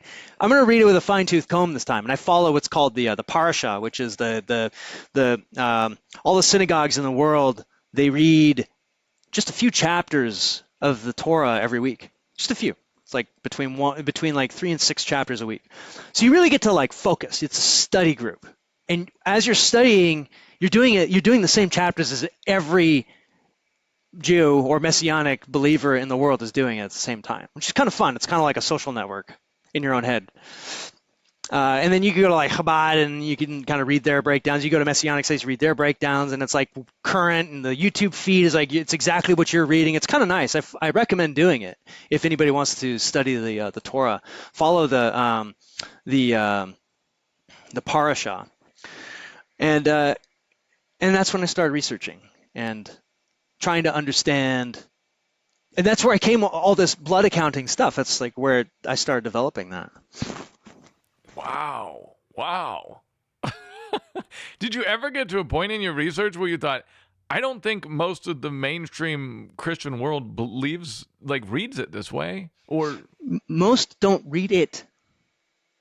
You have to understand. Because it's not narrative. I realized what you were saying. It's like once the narrative is gone or isn't the main thing, then it's like, oh, yeah, it can easily get... What I found is that when I would go to... I was still going to Calvary, but then I was going to Messianic congregation too. So there were like a lot of... It's kind of like Jews for Jesus, Messianic Judaism. It's similar, where you have a lot of Jews who, follow Yeshua, or a lot of Christians who are interested in the Torah, and they kind of meet and they argue a lot, which I love. Lovingly arguing, as I like to say it, because when you start getting into Jewish scholarship on the Torah, you're like in a different world, and I think it would behoove Christians to dip their foot in this sometime. And look at it, and just look at the 3,000 years of scholarship that have been going on here. It's pretty significant. I don't necessarily mean reading the Talmud. The Talmud's like a bunch of arguments, but instead, like just look at like current scholarship. Even like Chabad would be fine, and you might find something that Don't be afraid. Don't be afraid that oh no, I'm going to become a Jew. Like it's such a strange dividing line I find between Christians and Jews now, and not least of which is the fact that it's kind of disheartening that a lot of believers don't even know what the exile is, and that's like after you get through all of the Torah and Book of Kings, and after that you get to the exile, and if you read the exile, you'll understand Jews much better than we currently do. You'll understand what it means to be in exile. You will understand that. And I find it very disheartening that, the right, at least on X, they're so anti-Semitic, man. Like you say anything about Jews and they just start railing against Jews. And I have a feeling they don't really know the work. They haven't done the work. And a lot of them call themselves Christians. And but a lot of them haven't done the work. They haven't read the exile. They haven't really processed the value of that insight. Because if we're to believe that there is a high priest who is the ultimate high priest, who is the original, who creates the shadow of the high priesthood that's detailed in the Torah.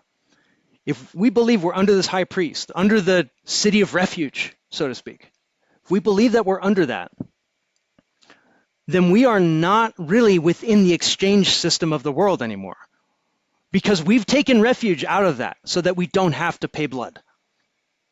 That was my assumption when I started getting into the book of Hebrews. And so if you believe that, you are living in exile. So if you don't know the exile account from Daniel and Isaiah, 2 Kings, and the First and Second Chronicles, which are written during the exile period, if you're not really in Ezra and Nehemiah, these are really important books to understand what it means to live in exile. Approaching the Bible with this lens of blood and, I guess, the need for blood is crazy and insightful, and bringing in the city of refuge is, but it's all all Christians, it's implied, but it's just not spelled out. For any of them, they're like, we're under the blood of Jesus, you know? But what does that exactly mean? And why do you exactly need that? And so getting into the nuances and details of that system, how this can work and why it's not just a magic spell, that's what this is. It's so cool. Yeah. Look, I'll say this too. Like, I've met many Christians in my life who, when they would say, you're under the blood of Jesus, and I would go like, well, what does that mean? And they're like, just get with it, man. It's kind of that feeling where they're like, look, either you have the Spirit or you don't. Do you not feel it right now? And I'm kind of like, well, I don't, and I'm like trying to focus on the words and the meanings of things. And they accuse me of not having the Spirit. Okay, let me grant something to these people. You have some spirit, and maybe it's a good one. Maybe you got it. Boom, great. There are those of us who don't come at it the same way. There are a lot of us that we have a different process. It's destructive to say, you're not getting it. And that is destructive. So I'm not going to deny that these people have it. I'm not going to deny that. Maybe they do have it. Maybe they've nailed it and they're just wondering why everybody else hasn't figured it out. It just doesn't come to people the same way. You have to respect the fact that I think that this could dovetail into, studies of autism, for example. Like people who are autistic who go into the faith, sometimes they just do this like weird. We have this weird way in. Like we're kind of like fishing for the answer. We know it's there. We have faith, but we're just coming at it differently. And that might annoy people. So have some patience is all I ask. It's cool that you came into it how you did and you proved it out how you did, and you came to the conclusions that I came to. Yeah, they tell me I'm overthinking it. What's awesome is that it seems to still hold up even when you overthink it. Oh yeah, to me it's the only way. It's just how I think about it. So, and I don't apologize for that. I used to apologize for it. I did. I apologized for it for a long time. And it's like, well, that's just not fair. Yeah. No, you don't need to. You don't need to. And in fact, it gives more insight. It can give more insight into how all this works rather than just ignoring it and saying, be blind. I mean, that's really what you're saying that they're saying with the Spirit. Yeah. Yeah. Yeah. And again, like there are congregations out there that are very spirited. And I find that I just don't really fit in there. Not every congregation is for everybody. I found that at the Messianic synagogue, there was this day when you do the blessings, the Baruch, and the Aaronic blessings, and every now and then, or like the Shema, right? The Shema Israel, but especially the Baruch, the blessing over the bread and the wine. And so our synagogue would say Baruch atah Adonai Eloheinu melech haolam. Bore Peri Hagafen. That's how we would do it. It's a song. Well, I think every synagogue has its own song. Like they all have like their own, meters and their own notes that they apply to it. And sometimes we would get guests from other synagogues, and they would just sing their version, and it was totally discordant, right? Like, and it would clash, and like my gut at the time was like, get with it. But then at the same time, I was like, oh wait, no, this is a place where people come at it their own way. Got it. Yeah, that hit me pretty hard. And I started kind of enjoying it. And of course, there's always like the tambourine lady who's like not on beat. We'd do the Davidic dance and she'd go, she's on her own beat. And you got to go with that. You got to let that go. Oh, that's great. It's great to hear your story of how you came into that. And let me think. I feel like there's still a couple strings we should tie up with ROBA. And then I'd like to get into a couple just questions about being a stuntman and what's fun about it. But okay. So to tie up the whole thing with like evolution necessitating eugenics and you realizing that thus, because humans have objects and they can kill each other with them and then they level up the violence and animals do not. you saw this this firewall, as you've said, break between the two, where you cannot cross over. Species do not cross over. Thus, it threw a wrench into the whole evolutionary thought.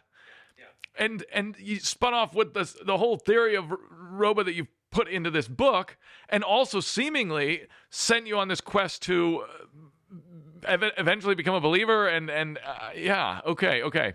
Let me give you something real quick, just a quick anecdote. When I have a mentor, Adam Katz, and I was talking to him about ROBA, and I was struggling with how it came about, because I was still kind of trying to find the speciation point. And he said, wait, stop. You don't have to do that. You've just disproved that it comes from primates. Just stop there. You don't owe them anything. That was so liberating, man, because to ask somebody, I can kind of imagine a debate where I say, I give all these points. Therefore, humans do not come from chimpanzees, do not come from primates. Okay, where do they come from then? I don't know. But whatever you've just said is not true, based on everything I've given. It's not my I'm not obligated to say where humans came from.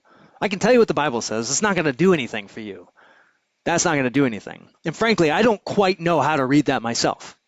To me, it's still a question of the sixth day of creation in Genesis 1 talks about all these people. And then Genesis 2 talks about Adam, the first man. Is that a flashback? These are questions for me that I'm always pondering. But to me, they're just questions. I don't have an answer, but I'm not obligated to give an answer to that, because all I'm doing is defining the human. I have given a better canvas, so to speak, and thus eliminated some origins. Well, yeah, and what it does is it just clarifies so many things. It clarifies there's so many myths that we believe because we think that humans came from primates. So, for example, okay, that's why I brought this out. We think that these things, they call them hand axes. We think that Acheulean hand axes, which they claim are between 100,000 and 2 million years old or whatever, right? And they're all over the world, and they're exactly the same everywhere you go. Whether in Africa or Europe or Asia, they're all the same. Very strange. And they claim they're hand axes. I don't know how you're supposed to hold that thing. To me, it don't look like a tool. My dad was a tool salesman. I don't know how you hold this thing. Doesn't look like a tool to me. They claim that because chimpanzees also use stones as tools, therefore the first instance of humans doing this must have been for utilitarian purposes. That's an assumption, because they're just assuming that that's what naturally comes from that. But in fact, how do you use that? That's my question. Now, if the answer is that, well, you got to put a haft on it, you got to put a handle on it, well, then it's not a hand axe. They call them hand axes for a reason. They think that people gripped them like this. Well, no, you're not gripping that. There's no way. This is something else. Maybe the first language, I don't know. So these are things that I say now. It's okay, well, I'm just breaking the continuity. I don't know where they came from, but they did not come from utilitarian purposes. I do not know the utility of this. Doesn't make sense. You cut yourself. Of course, yeah. Anybody who works with tools would know that, and that's why it blows my mind if you watch these guys on YouTube who are, these expert flint knappers, and they live in huts in the middle of the woods, and I'm just like a caveman. Look, and I'm making a hand axe, and they don't use it. They put it on a stick. They go, yeah, I see a hand axe. That's not a hand axe anymore, bro. Good point. This is like second millennium BC technology here, man. If this was a hand axe, you wouldn't cut that part. So, and yet they do it. It's just it blows my mind now. Another myth, of course, is the myth of the weaponized ape, which is kind of the foundation of, Planet of the Apes, and which is also the myth of the linguistic ape, the myth that we only speak in order to communicate ideas, which to me is just not the purpose of language. As I said, whenever I ask people, why do you think red is the first color term? well, to identify poisons and berries. And it's like, no, animals identify poisons. They don't need red. Animals aren't eating poisons all day. They know that red is poison. They know that. And they do it without language. So what is the purpose of red? And that's why I say that red is being the first medium of exchange, and black and white being, charred bones, clean bones, etc. So to me, it's like this is just a different formulation of what language means. And I don't even have to posit its origins. I'm just defining it on different terms now. And again, and the other thing too is like the myth of the kinless caveman, as I call it. This idea that cavemen wandered around. This myth that hunter-gatherers wandered around, often alone. I don't know of any ancient society that had. Hold on one second. Yeah. There you go. I don't know of any ancient society where there are wandering cavemen. There's no such thing. The oldest societies are often very big. They have wide networks of kin. I don't know how you could believe that there was ever a time when there was not a vast kinship network in the human community.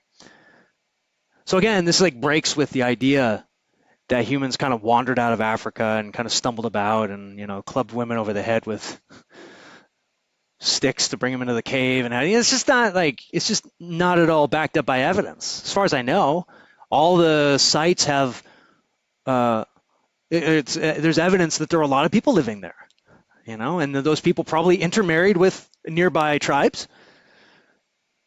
Probably the first self-defense was intermarriage.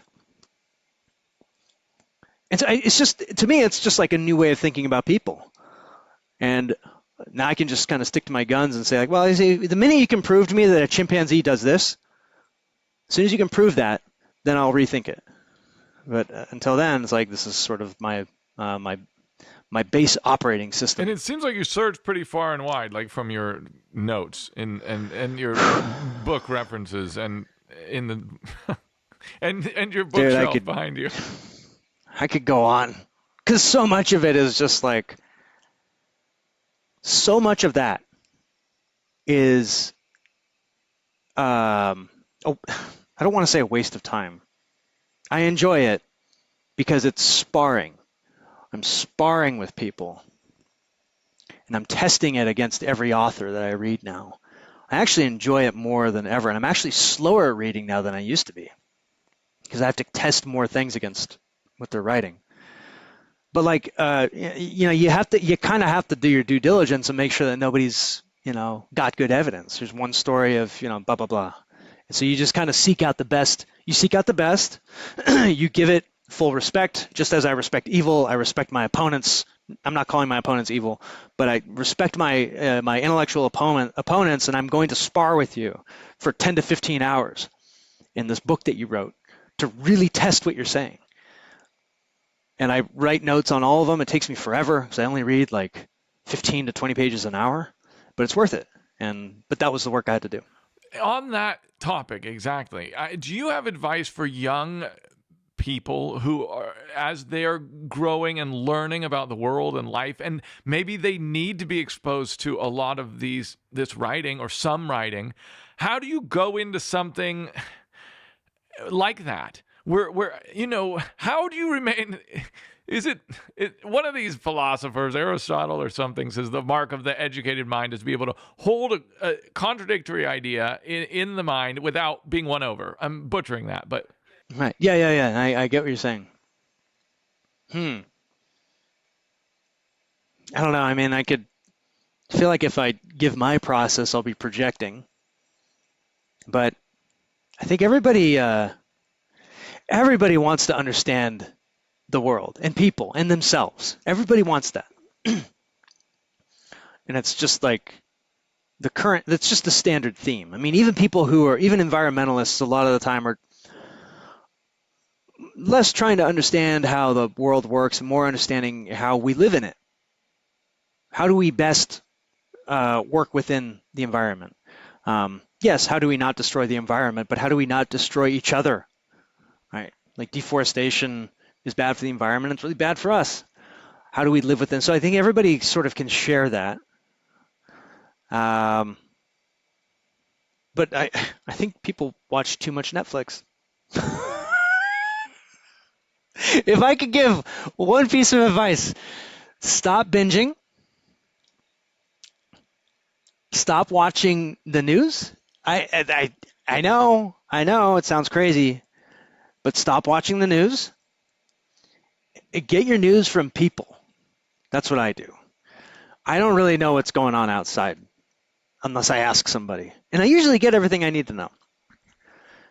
I'm not saying you can't look at the trending thing. Go ahead, take a look, but that should not be the bulk of how you get information. You should get information using your own algorithm. Don't let that thing determine what you're looking at. And you have a choice. It's very easy. Well, I don't know how easy it is. But just don't let that be the determinant, right? Because it has an agenda. And it may not even know what that agenda is. It's just making something to sell you ads, or it's something. Or like, it's trying to make you play a new game. And you don't have to do that, right? Or it's trying to make you watch a show, or this show is trying to make you to vote a certain way or think a certain way. I watch Disney cartoons all the time with my kids now, and it's like, well, there's clearly a message in all this, and it doesn't seem like anybody's aware of it. And I think that, when you decouple yourself from that information spout, you start to look for information in other places. And it's like not a waste of time to read somebody's opinion about something, the environment.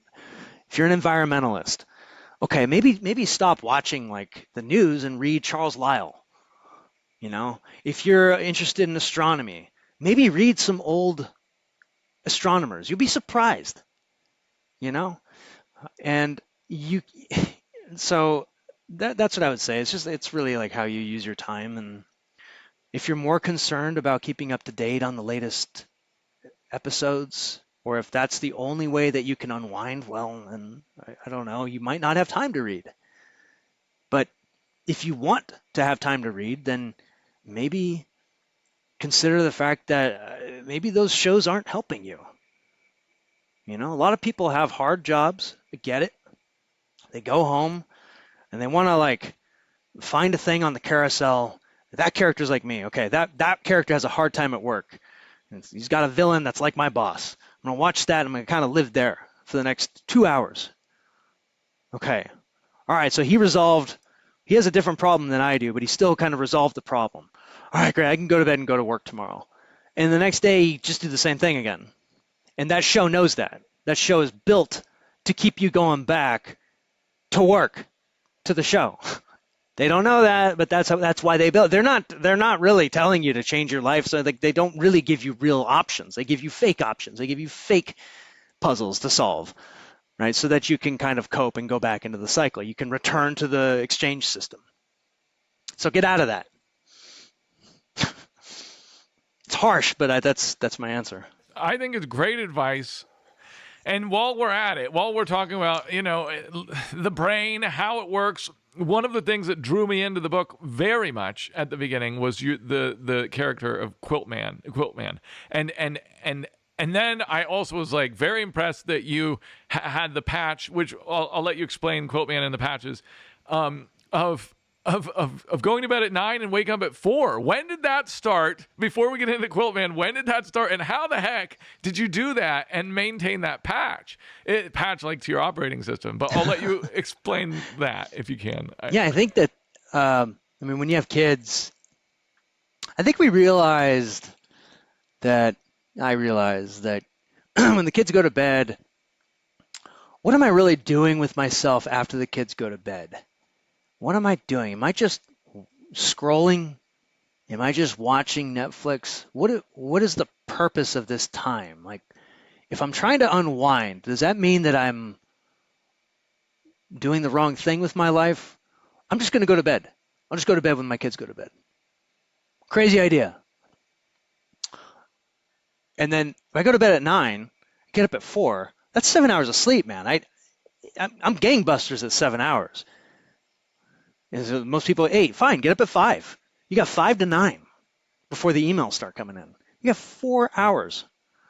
So that is the perfect time because nobody's bothering me. Nobody's slacking me. Nobody's emailing me. Nobody's texting me. It's just me and the author, right? Or me and the Bible.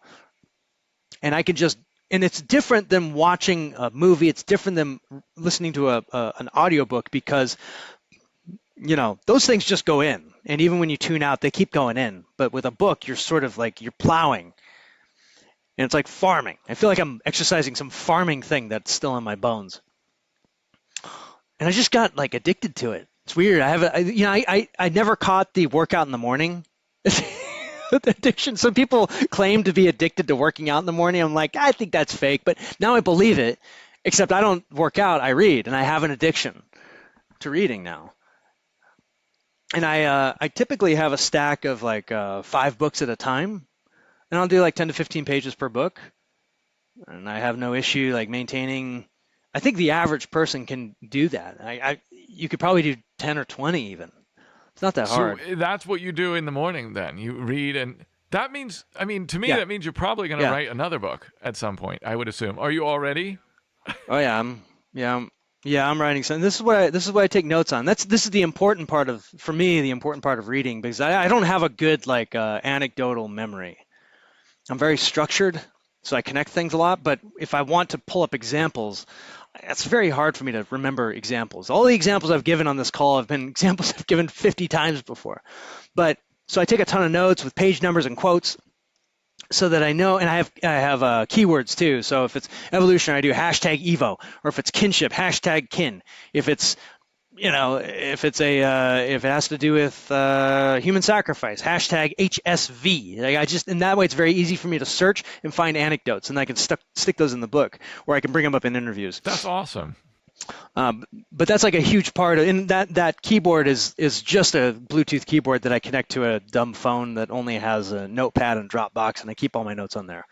That's great. Well, all right. Then we should tell people what's Quiltman. How'd this come up, and what service does he do? What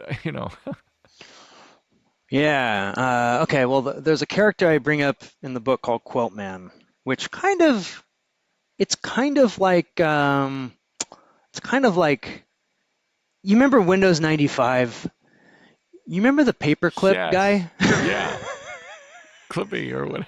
He's kind of like that. Or it would be like if you opened up Gemini and you have just like a little, AI bot assistant that you could who's just kind of trying to help you. That's kind of how I imagine this character. And the way that I tried to describe how my brain works, and the reason I'd even, bother to mention this is because the book is about trying to understand people, right? And so in showing this hypothesis of violence, the ROBA hypothesis, it's like I'm just trying to show how I got there, and I'm showing not just the roadmap, I'm showing the entire map, right? Like I'm showing everything and how it all works. It's almost like, check my work kind of thing. So Quiltman is how my brain works. Quiltman is an anthropomorphic stuffed character that sits in a rocking chair in a dark toy room, and he's got buttons for eyes. This is not something that I see in the moment. It's always an afterthought.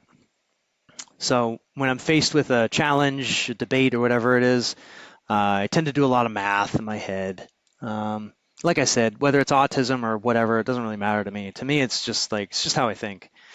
And what I find is that later on, when I think back to the problem, I imagine there's this quilted being who has kind of constructed answers, and they're patches, or it's like a single patch that he's made that kind of provides the answer and kind of distills everything in a conversation, or distills a theory down to this single patch, and he puts this patch on. That's kind of my personality, and it's just kind of a shortcut for understanding the world.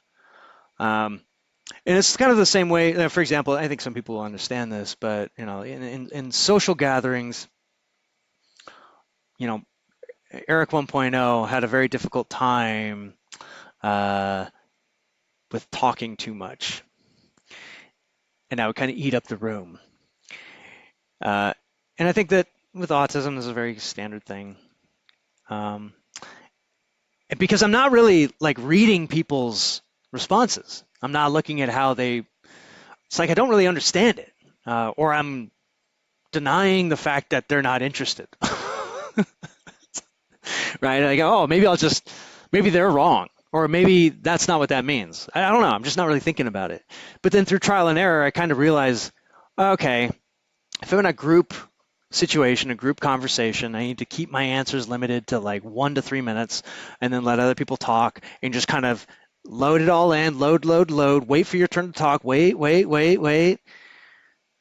Okay, got it. And so to me, it's just this like highly cognitive process. Whenever I'm in a group conversation, it's almost entirely cognitive, and it's kind of similar to the Christians that say like, just get with it, just get with the flow of the conversation. Why can't you fit in?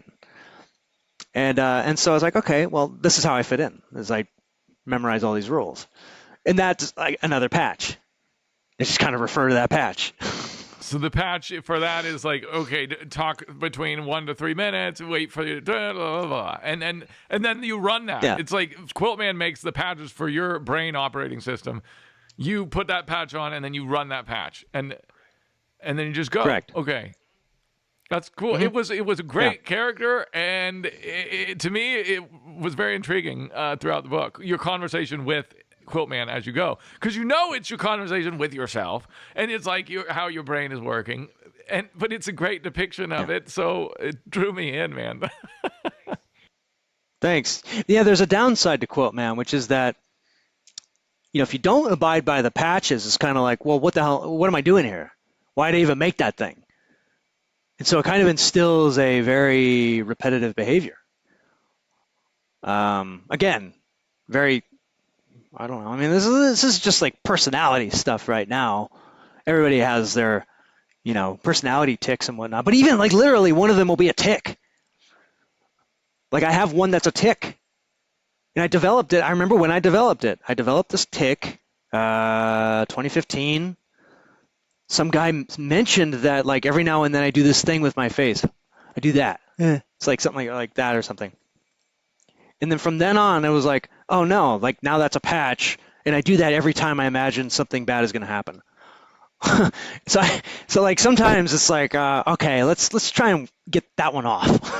That's like part of the, and like I think a lot of tics and maybe Tourette's might be like that for people, right? Where you have these built-in kind of, I don't want to call them ritual behaviors, but there's like these very stereotyped responses to stimuli. Right. And one of mine is that like when I'm imagining somebody getting horribly injured, which as a stuntman, you're kind of looking at that all day. I have this tic. And when I do that, people look at me like, are you okay? And I'm like, yeah, I'm just imagining you breaking your ankle. I can't say that, but like that would be like the response. Did you have the tic before he said it? Or did it really get cemented in after he identified it? I think I had the tic beforehand. Okay. I just never realized it. Yeah. But once he said it, it was like, oh, crap, I can't. Oh, now it's there. Oh, no. And Quiltman's like, yeah, too late now, buddy. So. You wrote the patch. He wrote the patch. Yeah. So now I have to develop like a new tic to cover that. It's weird, but I think people will kind of understand what I'm saying. Yeah. I think this is actually like pretty common. Again, I do a lot of research on autism. I think that's like a very poorly studied issue. It's gotten all kinds of. This is really fallen into pseudoscience at this point, I believe. It's just a laundry list of symptoms that are concocted by people who don't really understand what's going on. Like people who say that there's nonverbal autism. It's like, okay, well, they're not verbal in the way that you want them to be.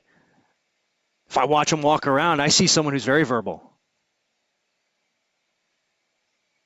It's just like you got to understand their internal language. So anyway, I think a lot of people probably think like this too. Yeah, it was relatable. So, man, we could go down that road. It's very interesting what you're touching on. But that's another book, probably. I also selfishly want to talk to you about just being a stuntman. And sure. Well,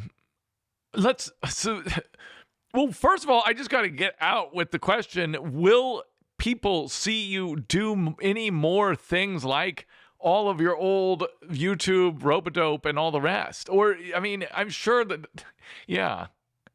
Do you still have a passion for that in some way? Oh yeah, I do. I was I think it was 2003. I met Dennis Rule, and Dennis was like my lead guitarist, you could say. Back then, the Stunt People was just we were a little bit ragtag, and then Dennis had his own team in the Bay Area, and he came to our stunt practice at one point, and it was like the two groups merged, and it was like, okay, I've got my lead guitarist, and we made Contour, and it killed, and we did Rope-a-Dope, and it killed, and then we did Man Who Feels No Pain in India, and it killed, and we've done some games, and it all killed, and then Dennis passed away 3 weeks ago, completely unexpectedly, and I was writing a movie for him and me. We were going to do a sequel to Contour, and that really hit me, man. I mean, it's like, it made me question whether or not I should do this at all. It really did. Because so much of my persona, the way that I move, and this whole thing was like built off of working with him.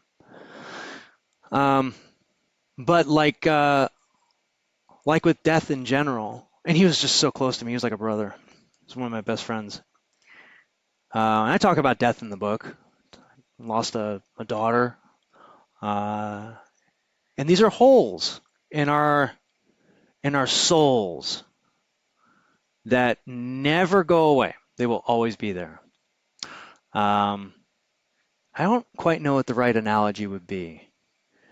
It's like there's no real analogy. It's just a hole that will suck in anything you throw at it. And if you throw hate, anger, resentment, guilt, if you throw these things at this hole to try and hide it, to try and feed it, it gets bigger. And when I lost my daughter in 2019,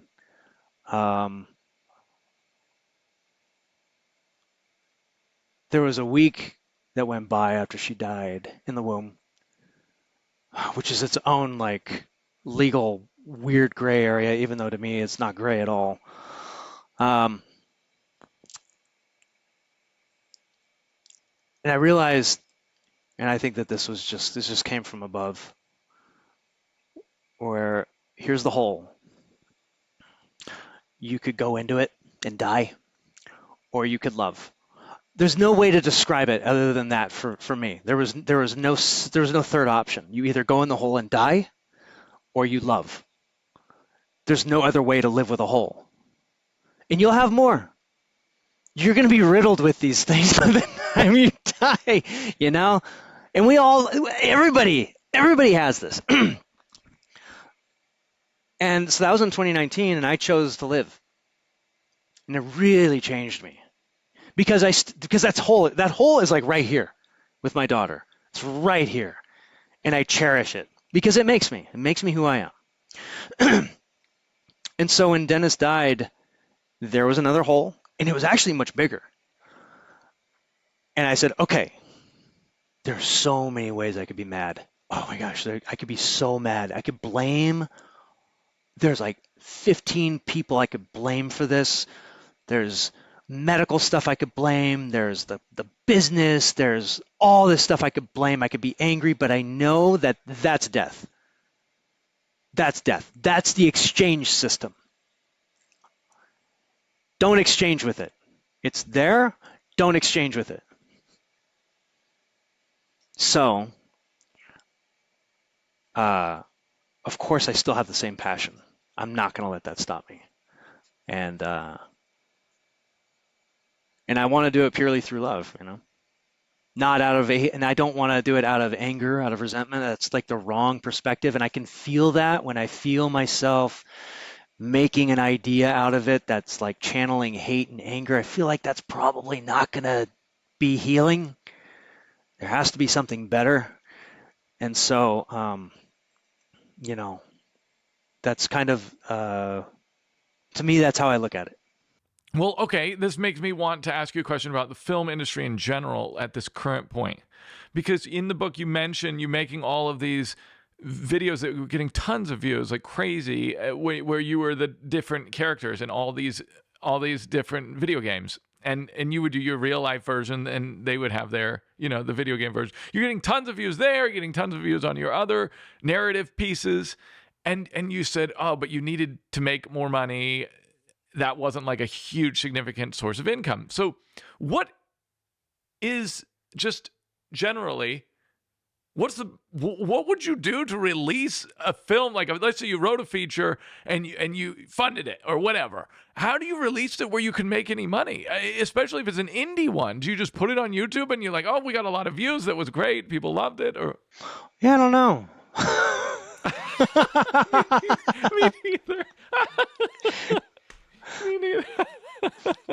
Yeah, no idea. I just know, look, I mean, I have the blessing of having a company right now that pays the bills. And right now, obviously I keep doing that, but I don't see why I can't do a movie at the same time. I think there's this there is this benefit to, I was talking about living in exile. And I remember like when I have actually a Bible group that I do with stunt guys. It's called Overthinkers Anonymous. That's awesome. And we just do it online once a week. Been doing it for about, I think, 6 years now. And there was at one point where we were talking about how, like, after we read through the Bible once or twice, and like living in exile, you start to have this 180-degree view on people.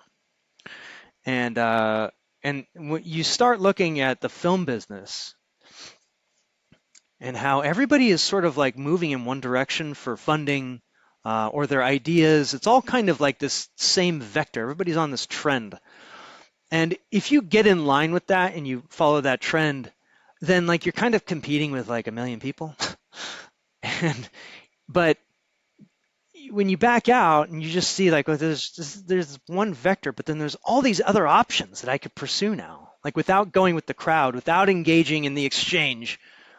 What if I just try this? What if I go to this path? And an early example of this was, when I was doing YouTube videos, was don't make YouTube videos for the algorithm. Don't do YouTube videos to get as many viewers as possible. Try and get one good pair of eyes and get a contract.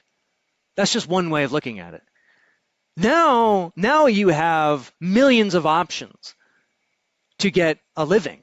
If you can get that video to one person and get a contract from that person to do whatever it is that you do in the video, then now you've derived an income from one video, right? Instead of saying like, well, I got to make a video every day, and it's slave labor making videos for YouTube for the algorithm. But if you make it for one pair of eyes, then like you don't even have to worry about that. You just make your video, send it to all the people who you think could help you, who might want to give you a contract.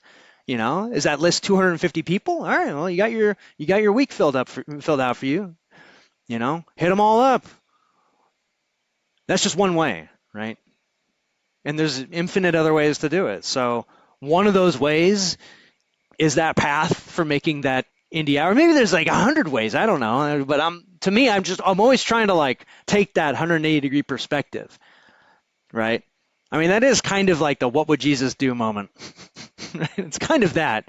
It's like, but instead I'm just acting as a person where I'm like, okay, if I just back out from the exchange cycle, what do I see? I see, people going that way, money's going that way, and this is like a really big cycle. All these are kind of empty right now. Let me try that one. Try that one. Try that one. That makes sense. Yeah, you gotta be entrepreneurial. You gotta be creative to like make this stuff happen. Yeah. So, okay, what would be your advice for now leaving film in generally behind? Can we focus on stunt work. Yes. What would be your advice for a young guy who loves Jackie Chan and who, or loves your stuff, and who's like, man, I want to be a stunt guy. I want to do this stuff. What should that person do? Well, it depends. It depends on the stunts. Okay. So with movie stunts, all right, it's all difficult. There's no easy way. But I'll kind of give you the bread and butter. I can think of 3 ways right now. The first way is the traditional way, which is get a black belt, do amazing, be an amazing martial artist, be an amazing tricker, performer, maybe get a demo reel of that, send that to a coordinator, or go to an audition, show off, be good at improvisation on the spot, be able to flip, kick, do whatever the casting coordinator wants, dance like a monkey, do a line or 2 maybe, have the right look, I don't know, starve yourself. I'm kind of being serious though. Like, this is what they look for. You want to be a leading man? Okay.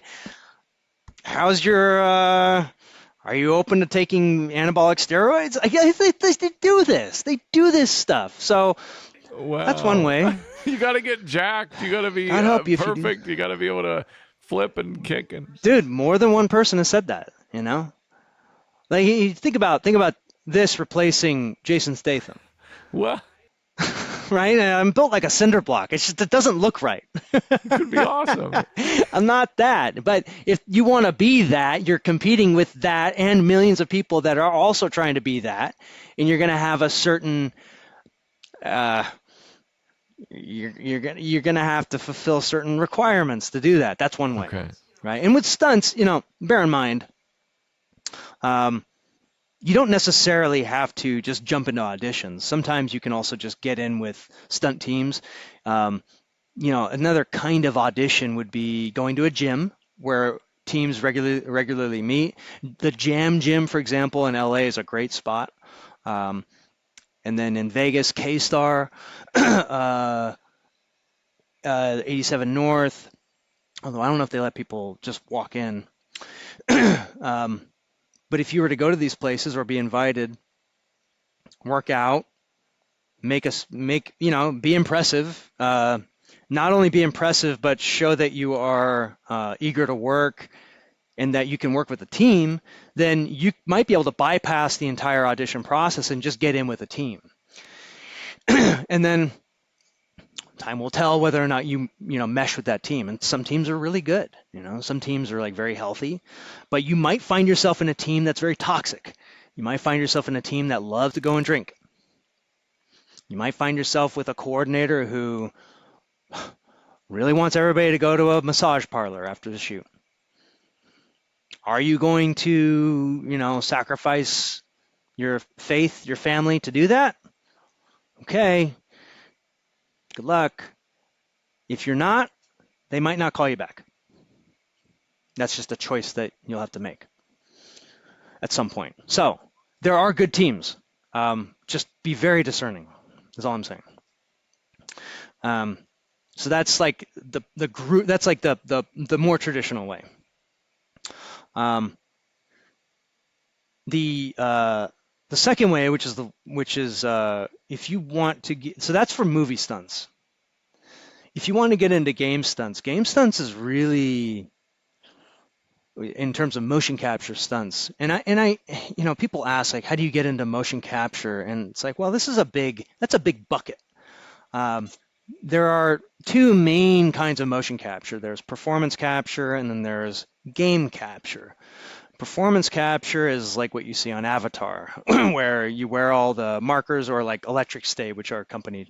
We did the motion capture for Electric State. You put the motion capture markers on, and you like walk out a scene. Sometimes they'll capture your face, which means you'll have to shave, which makes it difficult for me.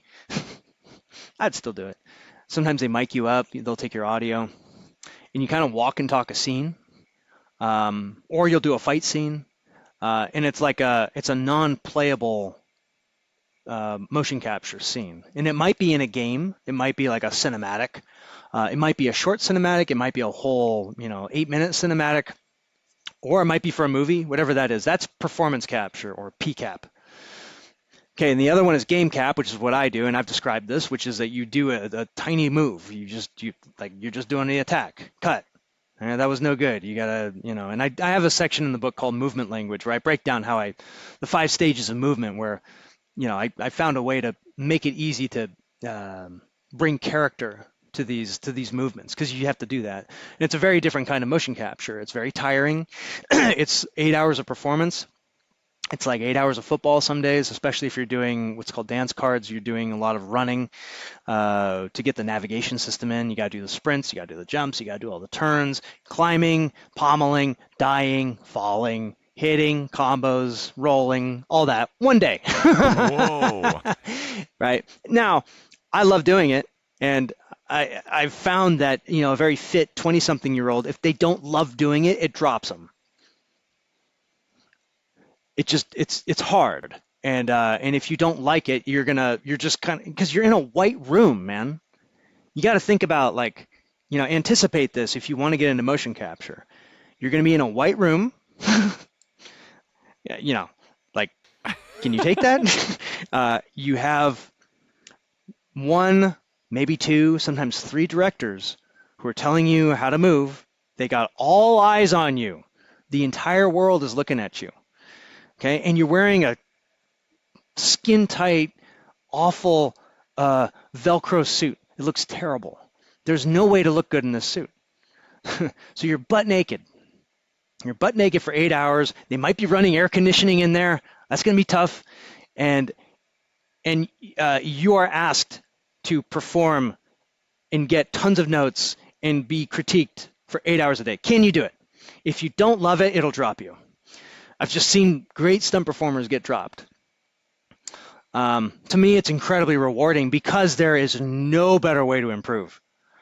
Because as a stunt performer, over here in the movie side, this thing, you don't get much feedback. If you're a guy in the background, you fall down, nobody sees you a lot of the time. They're looking at the actor. They might see you. What if you fall off camera? They don't see your fall. Nobody cares. That's a lot of the time that's what happens. And a lot of stunt performers, they'll get up and they're like, how was that? And the coordinator will go, huh? What? Who are you? It's fine. Nobody cares. Do it better. Make sure you do it well. Stop assuming people are looking at you. And so, it's very easy. And I think that there's a place for that, but you're not going to get the feedback. Not many coordinators are going to go that was nice, but when you do the taco, instead of anticipating with your hands, maybe you throw your hands like that and then lay them down at the end there. That would look a lot better. And then when you taco, make sure your legs go over like this and you bounce over. Don't just do this and sing. You don't really get that kind of feedback. But if you're doing game cap, they're looking at every bone in your body. I'm that was great, but your left hand was kind of like this. You're like, what? Wait, what? What was? I wasn't even thinking about my left hand. I was attacking with my right. There's this thing that, whenever Kratos would do an attack, I had this tendency to stick my left. It was like this. I would attack, and my left arm would stick out like this, and it just looked terrible. It looked terrible. Like in person, it looks okay, but on the model, it just looked like he was throwing a discus with his backhand or something. It looked terrible, and I was like. You have to rewire your brain to fix that. Everything was great except that crappy left arm you've got. Can you fix your left arm? It's hard. You mentioned on this subject, you mentioned this anticipation, and you talked about that in Hong Kong style fighting and how you anticipate and you can move together. It's like a dance. But with Mortal Kombat, maybe 1, I think, you don't anticipate, and to me, it made it seem like, man, that would seem very realistic because you don't know the guy's going to hit you. That's why he hit you, and so maybe this is too nerdy for people, but that was interesting to me. The idea of not anticipating any of these punches, especially if you're working with someone else. Yeah, it's hard. That's a very hard thing. It's called. I got to credit John Salviti. He came up with the term uncooperative choreography, and the way that I approach Mortal Kombat 1, which is a For us, that was a cinematic shoot. That was PCAP. Mortal Kombat 1, chapters 5 through 12, I think. And the goal of that was like, don't do the Hong Kong style. But action is kind of the star. Like the camera is still wide in a lot of these shots. And so I was trying to approach it kind of like The Raid, this Indonesian movie where not necessarily, in fact, The Raid is more Hong Kong style. If anything, I was trying to find like the Wrecking Ball kind of sentiment, but with kung fu and martial arts, and so there's like more exchanging. So it's supposed to look kind of like this. That's what it's supposed to look like.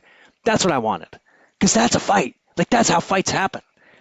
You know what I mean? Like the old school American actor style fight is 2 wrecking balls, that guy wins right here, right? And then the Hong Kong style is da da da da da da da da da, right? And I wanted bang bang bang that kind of goes, here and then goes there, and then this guy comes in, and it's that's what I wanted. And in order to do that, every performer had to have a plan. Right. So even if you're doing a combo, you're supposed to get, checked on move 3. You're still planning move 4, and that just kind of gets you into like a more realistic headspace. Awesome. But I'll finish up. The kind like getting into stunts. When you to get into gameplay capture with PCAP, I don't really know. Like you have to be an actor a lot of the time, and frankly. Just so people know, there are a lot of motion capture, would you say, not brokers, but like agents. And what they'll do is they'll, collect actors who have motion capture experience, training, acting training, and they'll have a stack of resumes, and they'll submit those resumes to game studios. Because they're the casting agency, the game studio comes to them and like, we need a male 6'2", white, and we need a female 5'8", black, whatever. And they go through the stack and they find these resumes, and these fit perfectly. And sometimes those people don't have any gameplay capture experience, they have no stunt experience, and yet they're being cast for game cap. That's just something that happens right now. To me, that's a shortfall of the industry, but nothing I can do about that. So just as a performer, just know that a lot of the time, like these motion capture jobs are going to actors. They just are. So, if you're a stunt performer, you want to get into game capture, like maybe pretend to be an actor. Try and get in that way. And then the thing about gameplay capture is that it's so in the world of the animators and the combat team that they'll just keep asking for the same people, right? So like you provide good movement for them, it just makes their lives so much better. They love their job when you give good movement. And I was taught when doing Kratos is to give as much human movement as possible. Err on the side of too much, because they can always take it out. It's actually very easy in 3D animation to just cut out an entire movement or like an entire like if you do this, you can literally cut out that part of the movement in animation so that the character just does that or just does that. But at least you gave them this, then they can cut out that part. It's very easy. They just go delete it, tween, done. But if you don't give them anything, they have to construct all of that, and it's going to look like this. So then they have to add the natural body movement, and it's just a pain. They hate doing it. So give them maximum body movement. So they're always looking for people who do that, and they're always watching YouTube. They're always watching reference video to see, like, how do people actually move? How do people actually fall off cliffs? How do people actually get bitten by crocodiles? They watch this stuff all the time. Now, I'm not saying go out and get bitten by a crocodile to make a demo reel, but there are things that you can do, like if you're, like, I did Tekken in real life. You can do something like that where you just make like volumes of movement reference material. They might find you that way, and they might just call you and be like, hey, can you just come in and do movement for us? And they might contract you for 3 years. And then the third way is to do it the way that I did, which is make your own stuff, slave away for a long time, have day jobs, and just love what you do.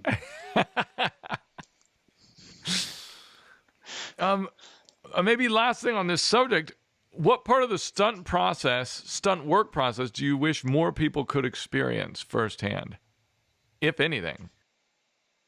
Oh, yeah. I think so. We had a beautiful thing going back in 2004, 2005 when we were doing Contour, where every Sunday, our team, the stunt people, there would be like 30 of us, and we would all meet at Huaron Quan on 5th Street in San Francisco in the Soma, and we would do stunt ball, we would shoot practice fights, we would train martial arts, we would spar, we would watch movies, we would hang. It was kind of like a 90s hangout, treehouse club kind of thing. And there were so many things that I just didn't think about at the time that were valuable, like eating dinner together, sparring, friendly sparring. We never tried to hurt each other. I talk about it in the book too. The kind of sparring that we did was geared toward action, and learning together, watching movies together, and we really kind of developed a relationship. And so when people watch Contour and they say things like, the way you and Dennis move together, or like Rope-A-Dope, they say, yeah, the way that you two move together, and then would ask us to go and replicate that elsewhere. Eventually, they would say, can you make that? Can you do that action for us? And I would say, no. Because what you're looking at when you look at, some people's stuff is you're looking at a relationship. You're not looking at like genius. Really, it's not. It's not genius. It's a relationship. We are people who loved each other. We would die for each other. That was that relationship that we had. I don't know how many crews are like that. I have a feeling that the best ones are kind of like that. I have a feeling that the ones who really sync up, like Jackie Chan's stunt team, I have a feeling they hang out a little bit more than we might think, or at least maybe they used to. To have that level of connection was invaluable, especially like with sparring. The reason we would spar a lot, and I recommend sparring to some extent, not to hurt, but to learn distancing and to learn to study each other. If you got a crew of 10 people, you got 9 different sparring partners. Each time you spar one of them, they have different reach, they have different tendencies, they have like different footwork, and you're going to kind of play with them differently. And when you take that relationship, and by the way, you're not trying to kill each other. Try not to do that, right? Like, try and be cool. Take that relationship and then put that into your action scene, and it will be beautiful. You will see it. People will see a thing of beauty there. Even if you are acting like you're trying to kill each other, you're just acting. It'll look good because you have this relationship where you have it's like a sketch comedy team. Right? Sketch comedy teams, they kind of know how to poke and prod each other. They know each other's strengths and weaknesses, and that makes it very easy for them to perform together. And you get that kind of magical feeling. And that's what I wish that stunt performers knew, is that community is so important. And if you don't have that, it's very hard. It's very hard, and it feels like work. Like it feels like tilling the earth by the sweat of your brow. So it's this fellowship of the brethren and together and working together and all that makes it fun, huh? Yeah. I think so. I think a lot of stunt teams have similar memories to that. I talked to some Gen X stunt guys, and they talk like that too. My mentor and there's this other great stunt coordinator, JJ Perry.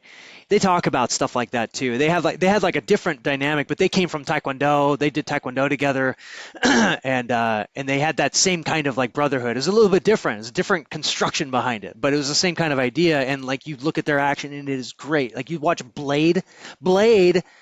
The Wesley Snipes movie is that same thing. That's what happens. You get greatness.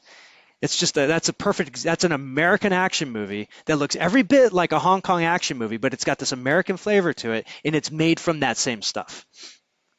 Wow. So that's the secret. That's the secret sauce, kind of. I think so. So, yeah.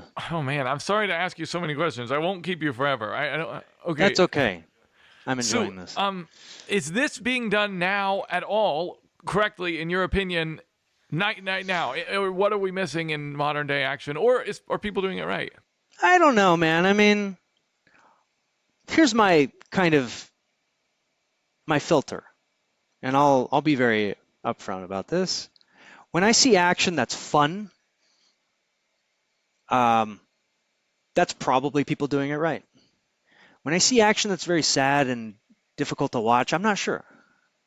I wonder how much is being forced. I wonder how much of it is people bickering, teams arguing. When things seem off with the action, like if there's not continuity, like if jokes aren't flowing, I have my doubts. But when things are working, like for example, there's this great action film called World's End, and it's Simon Pegg and the other guy. Sorry, I can't remember his name. But the action was done by Brad Allen, and I think Brad Allen would cultivate scenarios like that. And the action is just butter. It's some of the greatest stuff you'll ever see, which is weird because it's like doesn't seem like an action movie. It kind of hits you out of left field. But when I look at that, I think Brad was doing the right thing there. I have a feeling that was on the right path. And so there is a trend toward this very kind of dark, violent, angry kind of action now. I'm not sure where that comes from. There's probably a lot of it might be coming from generational trauma of like martial arts schools. I don't know. There's a lot to study here in my view. One of the things I really wanted to do with Dennis before he passed was do a study and like ask stunt performers like, hey, tell us about your martial arts school history. Did you find out if they kind of came from an abusive past or if they come from a more non-abusive martial arts system, right? And you'll know. It'll be very clear. And like, how then do they work into teams? How does the action look as a result? I think that'd be an interesting study. And that might actually give us an idea. Could you comment on John Wick and the John Wick like series action-wise? Of course. I think that John Wick, so I'll just give a quick anecdote. I went over to the director's house one time. He invited me over. God bless him. I had no business going over there because I was just nobody. He was like, "Nah, come over." I was like, "All right, cool." And I think he was interested in doing a YouTube channel at the time, and he wanted to talk to me about that because he had found me on YouTube, I think. And when I went to his house. He's got this beautiful house, and it's not like just a big house. That's not what it is. He has a beautiful house. Like there's purpose with this house. It's got this Japanese style architecture. It had this kind of terraced waterfall. The inside was lit nicely. He had a bookshelf, which was like a major inspiration for me. He had a bookshelf of Japanese architecture. And I was like, Japanese architecture? Why? And he says, well, because if you only do stunts, it's going to drive you nuts. And when you look at John Wick and you look at the architecture and you look at how the scenes live, how the action scenes live in locations, I think that that's one of the stars of that movie is the location. Like of course Keanu is the star of the film, but what happens as a result, I think, is that Chad has figured out this very ingenious way of combining the kind of grand American set design with the Hong Kong action is the star style with the Japanese star system with Keanu in the middle. He's like done all three. So to me, that's like the ultimate form of genius. And I think that that's why people just can't take their eyes off of those movies. You can talk all day about anything. People can't take their eyes off of those scenes. And so, like that to me is, in other words, read. Do your reading. Or you'll go nuts, like you said.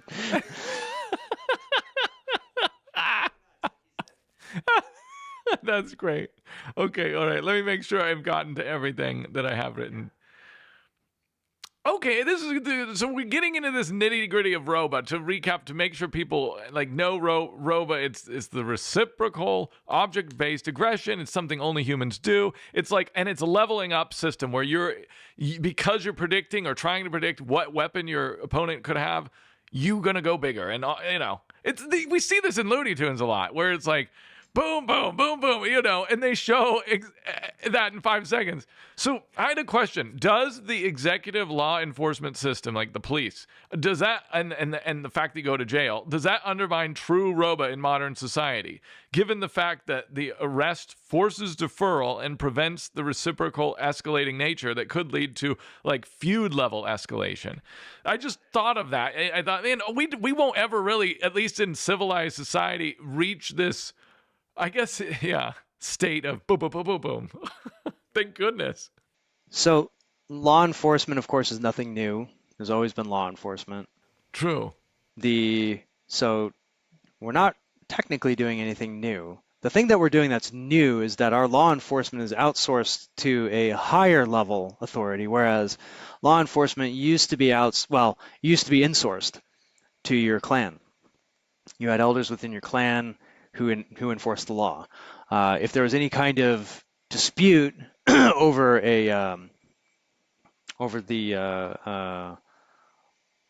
whether somebody was at fault or not, the two sides would come together. Maybe they would do a ritual game. Maybe they'd do a human sacrifice. There are all kinds of ways to sort of resolve this, right? And so, our system is a little bit unique, because I think that in the old style kinship system, like I mentioned, I think intertribal marriage is the first self-defense. And at a certain point with the city, when the city gets formed, I won't go into my theories about that, but when the city gets formed, then you start to see that enforcement is outsourced to some kind of higher level authority, which is usually aligned with a priesthood. And then from the city system, you start getting like an entirely new kinship network. And so in America, the kinship networks now are kind of like these two behemoth political parties. And we just tend to outsource all disputes to that now, because it's actually illegal to do otherwise. So you're right. You do have some parts of society that try to keep enforcement local, and that can look like vengeance kills, like in Chicago, or sometimes it's fist fighting on the weekend. The latter is much better, but I think that the outsourcing to the police state, and I call it a police state, so sue me. And I think that by and large the police are mostly going to do what the police need to do, and you can't really fault them for that. But outsourcing to the police state is to some people, they think that that's like the ultimate level of kinship, and that they think that the only kinship that really matters to them is the political kinship that they're in. And you see this with people who just get way too wrapped up in this debate, where they're looking at this us versus them on either side. By the way, let's be very clear that both sides are doing this.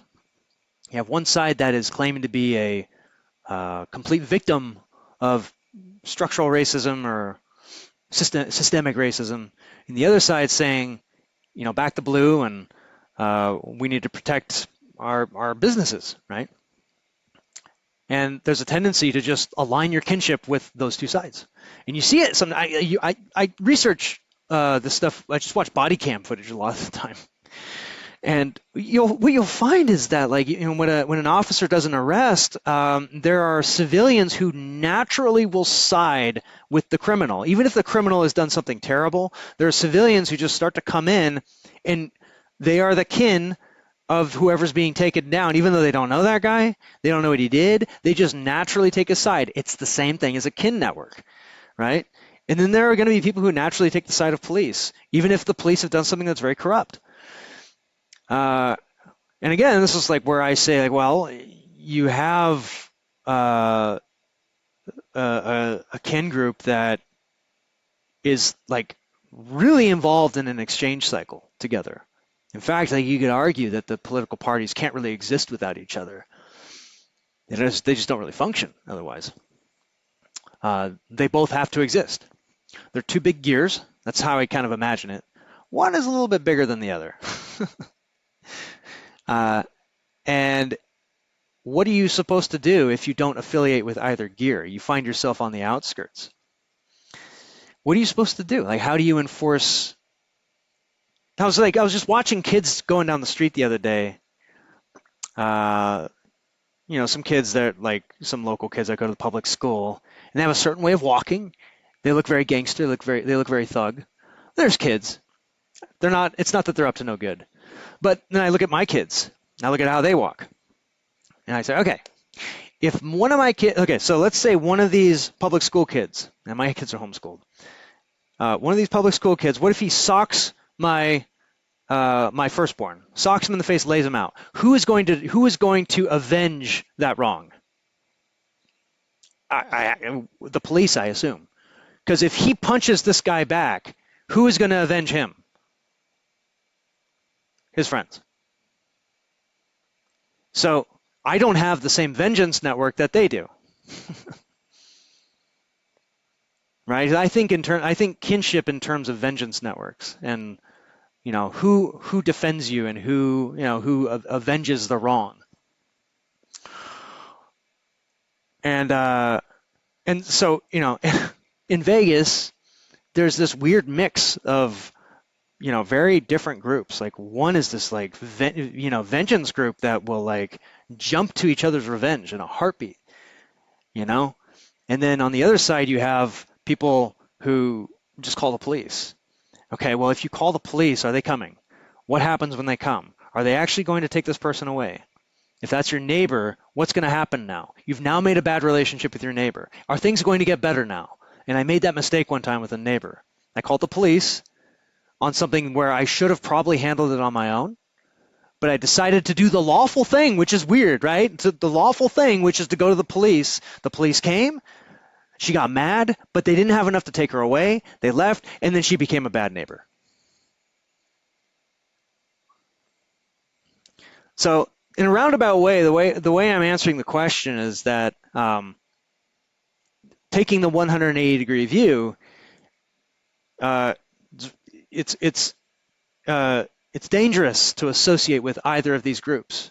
Full stop. Of course, sometimes you have to.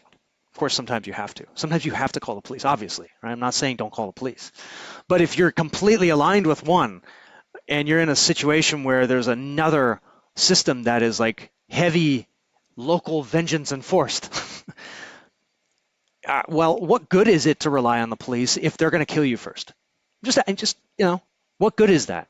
Do you want to go home tonight or not? That's my question.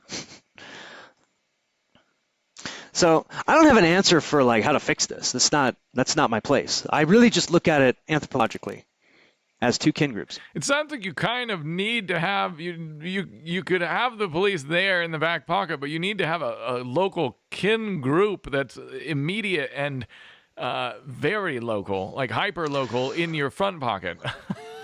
Something like that. Something. Yeah, it's hard. I mean, this is like the issue with cities constantly. I used to be a good Samaritan. At one point in Vegas, I helped a guy. I thought I was helping him, and he had fallen asleep at the wheel, driven his car into an intersection. I thought he was going to hurt somebody, and I could smell alcohol on him. So I took his keys because I was afraid he'd get back in the car. And he started chasing me, and I feared for my life. Right? And I'm like, well, okay, I don't know if I'll stop next time. I just want to go home because I have my actual kin is at home waiting for me to come home. I want to go home. And in a city, you're just going to have fewer good Samaritans. That's just how it's going to be. If we move to a small town someday, then that might change, right? And you can feel that the moment you just walk into a supermarket and you'll know. Just like how people react to you. You'll just know. You're right. You're right. I've lived in New York. I lived in LA. I've lived here in tiny rural Ohio. And so. Oh, there you go. Is that how it feels there? It's like. Yeah, it's much more. Well, someone's going to stop and help something. Yes. Pretty quick. Yep. And it's because they haven't had as many bad experiences with people. I mean, the more people you interact with in New York, people just became part of the environment that you move through. And you just get through them. And so that's how you actually move. You got to get through them. You got to get through the doors. It's the same thing. And yeah. Totally. Well, looking into the future, will you continue doing video games? Do you think you'll do narrative stuff? Will you go back to YouTube? Do you have any idea at this point? Yeah, I want to do all of it. Okay. Yeah. I want to keep going. I love what I do. My kids want to make movies too. And that might be, I do think quite a bit about like the next generation now, like how to go beyond just, Eric the filmmaker, Eric the stuntman. Like what's next? Like what am I doing this for? So I think a lot about that too. So that's my long view. But I also want to keep writing too. I have, various books I'm working on. One on movement language, one on kin. I enjoyed writing that book so much because so clarifying. And I get to talk to great people like you because of it, Well, thank you. And I enjoyed reading this so much. I told my friends, and I was like, you guys got to read this book. I didn't know it was going to be this good. Because people, send me books or whatever sometimes. And I almost never, whatever. Anyways, great. Great book. Very well written. You're a great writer. And you can't read that much without being a good writer, it seems like. And you can't read that much without wanting to continue to write. So I know you're going to write more. And that's exciting. Thanks, man. Is there any message you want to get out to the world? Get the book on Amazon. That's the message. Okay. We will link to it, and we'll link to your site as well. Yeah, I got some socials, at the Eric Jacobus on X. I'm on Instagram as Eric Jacobus Official, and I have a blog at ericjacobus.com. Thank you, Eric, for taking the time to do this. Thank you. Thank you so much for watching this show. We love that you do it. We hope that it benefits you in some way, shape, or form. If you like it on here, hitting the thumbs up, share it, subscribe. If you love it, go to patreon.com/thelifewithluke and support it.